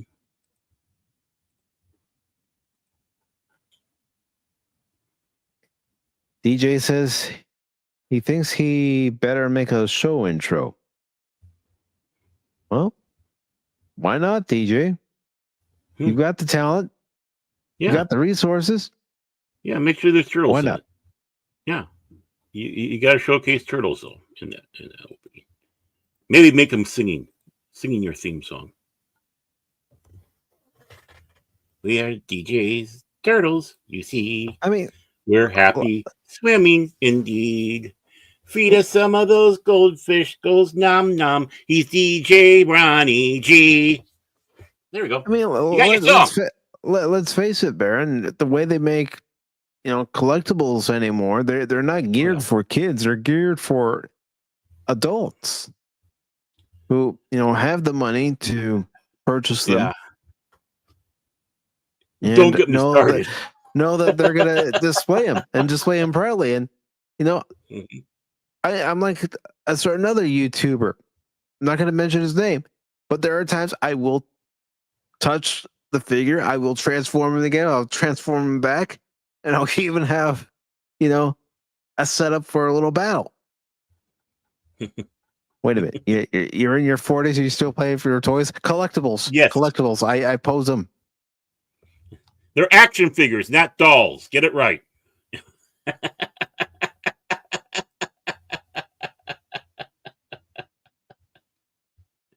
And Tommy says he's got to say he's very impressed with Venom, the remake of the old school deluxe Insecticon Venom. Freaking killer. Nice. Okay. You know what you need to do? Just stop right now. Talk with Tommy, and you two do a stream together talking about this. That'd be great. I want to do the collector stream before the year's out, but I don't know when it's going to happen. No, but I mean, I've been concentrating on everything else. Talking about this, just talking about the Destructicons. Your review. Do a review with each other. What? I'd be open for it. Come on, Tommy. You want to do it? You know, we can compare notes. What we like, what we don't like. See, I should be the producer. I come up with great ideas. You would make an excellent Decepticon. Oh, yeah, I would. Starscream! I know, that was a bad Starscream. I do a bad Megatron, so... Actually, that wasn't... Or even... Really? You think I can replace Frank Welker? No. No, I know, not that good. I know. Good. I know. But before we get out of here, Baron, this is a Minnesota you to promote yourself, Baron Orman Decepticon. I am the great and mighty Baron Orman Tag, who has his own channel called Baron Orman Tag's Fandom Legacy. And yes, Pops, and I know Mike too, have been prodding me. So I'm gonna start doing some of my videos like I used to do. And I hope to be playing. Yes, comrade. Why are you that protected Afghanistan? Why? And that was the next thing. I've got to go back to Afghanistan. But the ones I used to have that were like 5 minutes long or whatever, just discussing things and such like that. So start doing that again. Especially now, I'm getting used to what is it? Slobs. Yeah. So Streamlad's desktop there. Yeah, so I'll be able to record something like that and hopefully come up with something passable. Of course, need to say with you guys, Jace tomorrow at the 540 Studios, the Beyond. Yes, that's right, the Beyond. So I'll be there. And of course, Jace will be there because it's his show. And who knows who will show up? I know Cash isn't. Cash, I'm going to send my hound out to sniff him out. Of course, what's a cache? I don't know what a cache is. But the thing is, my dog would go out there, start sniffing around, all of a sudden coming back, because it's the smell was just it's not something that my little hound couldn't handle. But Killjoy Kajon should be on there. Tom the Technosapien Geek should be on there. Who else? Maybe Whoopa, maybe Hoshi. But definitely Jason and I will be there. I can see that with a fact. So again, like I said, that's on the 540 studio. It's the Beyond between 6 and 6:30 Central Time PM. Be on the lookout for that. And why I say 6 to 6:30, somewhere in between there is when you'll start the show. So just to let you all know, other than that, I can't really think of anything more prestigious. Oh, yeah. And of course, you can catch the last of Poptoberfest over on Pop's channel of some of the movies that we finished watch for the season. I believe the last one that came out was the Horror of Frankenstein. The Curse of Frankenstein and the Horror of Dracula, both with Peter Cushing and Christopher Lee and Michael Goth in the Michael Goth in the Dracula films. So now you're getting some more of that of the fandom people that we geek over. So be on the lookout for that. And we're going to be recording another one coming up on Friday. Pops and I will have one, so be on the lookout for that. And I just sent Pops my suggestion. I'll let you know afterwards the show, Mike. But the movies that we want to, 2 movies that we should do, and he approved it. So I think that will be fun. It might be a little bit of revenge on him for some of the movies he's picked. So I'm trying to coordinate with Pops about doing a recorded edition of the Adventure Continues, a Star Trek discussion. So we're trying to work something out. And we should get his daughter on sometime. I'll talk to her. I got connections with her and Pop, so I'll just go and say, "Hey, how's it going?" Blah blah blah, and I don't do good texting. I do better talking, but yeah, that. So and I'm still open to that idea you had. Okay. Oh, about yeah. I'm Smirt. Yeah, that one. Mm-hmm. Other than that, that's it. Back to you, Mike. I should say. I've been forgetting to do that. Back to you, Mike. Don't worry about it, brother. And Tommy says, Mike, we can get together for a different day besides Collectibles Pass Thursday show and just do a Transformers show. I'm open to that, Tommy. You just let me know what day, and I'll set time aside for it. Look what I did there, folks. Peace in our time. Well, it's like I had said to Tommy the last time I was on his channel. And he asked me to promote myself. I said, I'm not here to promote myself. I'm here to talk about something you and I are both passionate about, and that's Transformers. More than meets the eyes. Whether you are an Autobot or Decepticon. I love doing that. I don't care. Right. I don't care if someone goes, oh gosh, this guy thinks he can do a good impression of Optimus Prime and Megatron. He can't. And talking, behind the scenes and stuff like that's how he talks all the time. This is the only time I really hear his real voice. Most of the time he's talking like Megatron. This stuff is getting to his head, folks. Because of all the trouble you cause. All the trouble you cause, Baron. Baron Tag! I will let you down, Baron. And I will destroy you. Roll Decepticons. Mm-hmm. Promises. I know. Promises made, promises kept, promises broken. Yeah. I'm still around, folks. I haven't been taken up yet. Not yet. But soon, Starscream. Soon. So, Uh, Lady Miss is kind of cattle prodding us there. I think. oh, Good night. Good night. Or did I look at yeah, that wrong? you know us by now, Lady Miss. This is the long goodbye. This is the Minnesota goodbye. That's what we call it. The Minnesota goodbye. It's like 3 hours later. I guess I could have played the clip, but so Mike, what's going on with Pacific414 channel?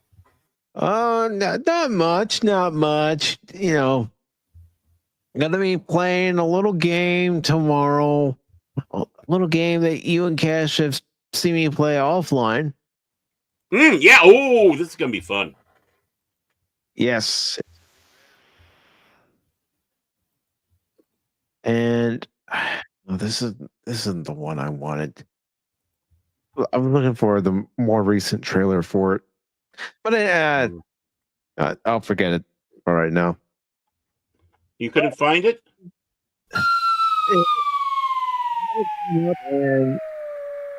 That was earlier, and now it's not coming. What the hell was that? That was one of those slide things. Yeah.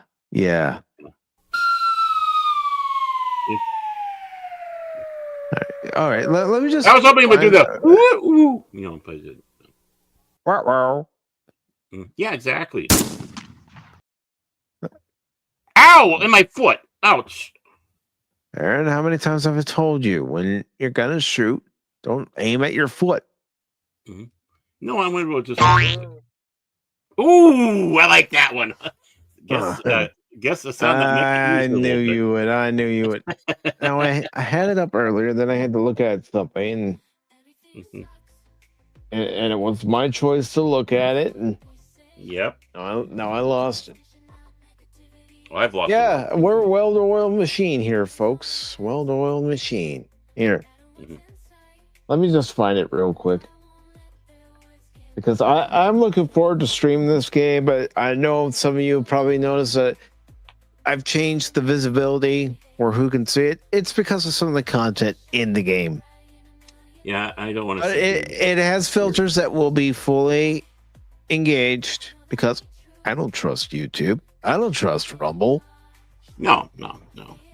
That's why Cranky Old Fans is coming back to. Oh, I guess I should have said that on Phantom Hooligans. I think he puts it out at 10 o'clock. Cranky Old Fans, 10 o'clock Central Time.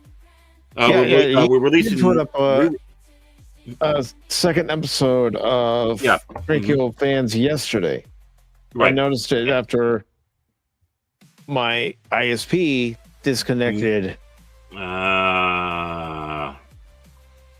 And when I was writing my message on my phone, it's like, oh, Cash posted a new episode of Cranky Old Fans. Which we'll be doing. We'll be showing all 10 episodes and leading up to the glorious return of said same show. Yes. But this is what I'll be playing tomorrow at 5 p.m. Eastern. And if you're familiar with Telltale Games, I think you're going to like it if you haven't heard about this already. Because it came out on the 22nd of last month. But I had WrestleQuest to finish. So. Hoo-yah! Here we go.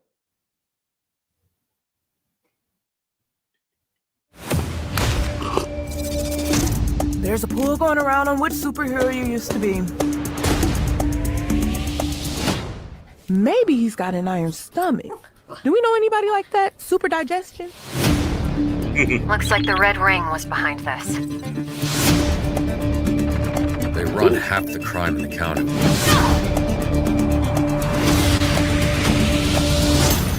What the fuck? Decent reflexes. Beef, no!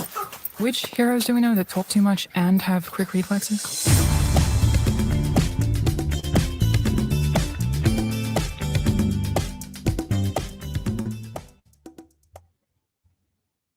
So I will be playing not just episodes 5 and 6 tomorrow, but I'll be playing episodes 1 through 6 tomorrow.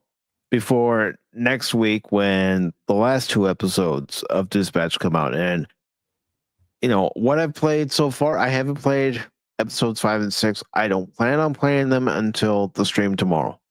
I want to come into it fresh. That's why I'm trying to avoid any live streams of it for these 2 new episodes.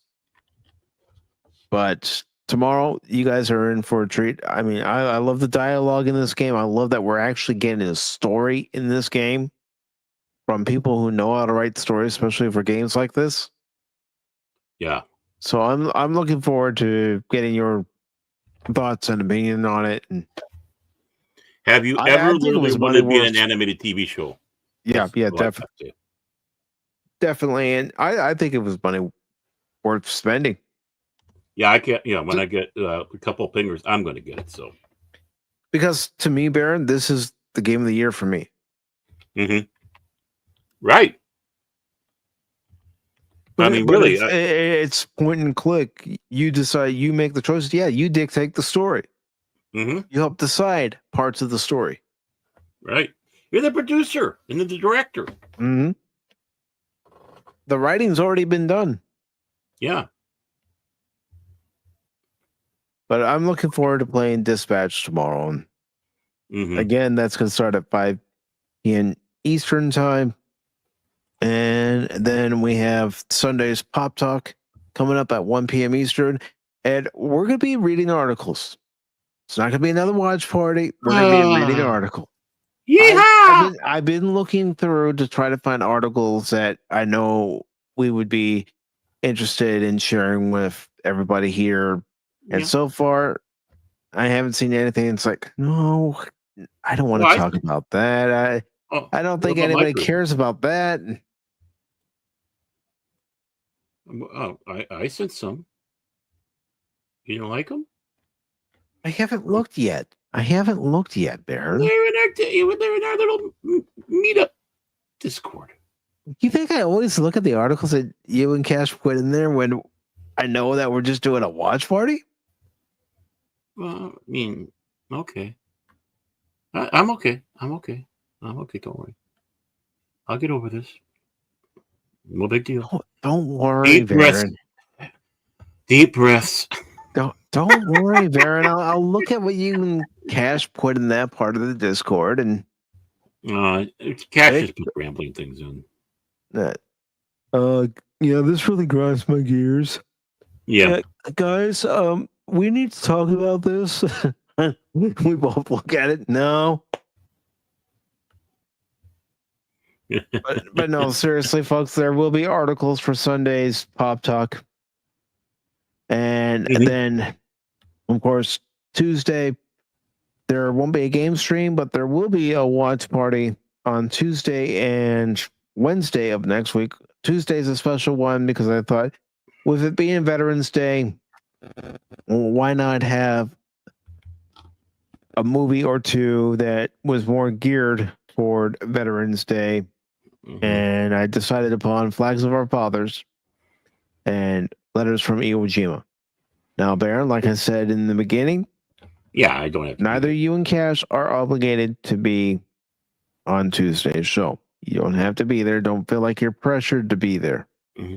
Well, I still consider it Armistice Day, 11th,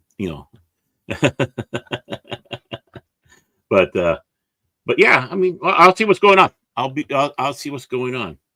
Okay. But the thing is, going back to articles, I just can't wait to hear this. You know what really grinds my gears? Yeah. He's gonna have something that's gonna grind his gears. Guys. Okay, Cash, calm down. I know we haven't done articles in a while, but calm down, man. Yeah. Breathe. Yeah. Breathe, Cash. Breathe. Take it easy, man. I'm perfectly calm, dude. Calmer than you are. You just take it easy. Calmer than you are. How many times have we had to tell Cash to calm down in Discord? I don't know. A few times. there are times, folks, where we're listening to Cash, and the two of us are just calm, cool, and collected. Meanwhile, Cash But guys, this is serious. It's like, yeah, it's serious. It's cereal. It's super cereal. But yeah, 2 watch parties next week, Wednesday and Tuesday, and then Thursday, the finale of Dispatch episodes 7 and 8. I can't wait. I'm hoping that whatever they have in store for episode 5 and 6 will make me go, come on, release it early, come on. Do it. I mean, that's the thing. We should be able to get excited about something, regardless of what our age is. Mm-hmm. Something that we're looking forward to. Be excited about it. You going somewhere that you've never been before? Well, get excited about it. Well, for me, it's usually a jail, and it's hard to get excited about that. That's your business, Baron. Well, it might have to do with a bank job I did in Peoria. May not have done in Peoria. So Right. But everybody, I do appreciate you all being here. Thank you very much. And until next time, remember, I'm not just a baseball guy. I'm an all-around guy. And also, when I play games, don't ever give up on me when I play those games, because just when you do, you might miss something. Take care, all. Hi. And remember, What? if we're streaming, we're having fun. Autobots, transform and roll out!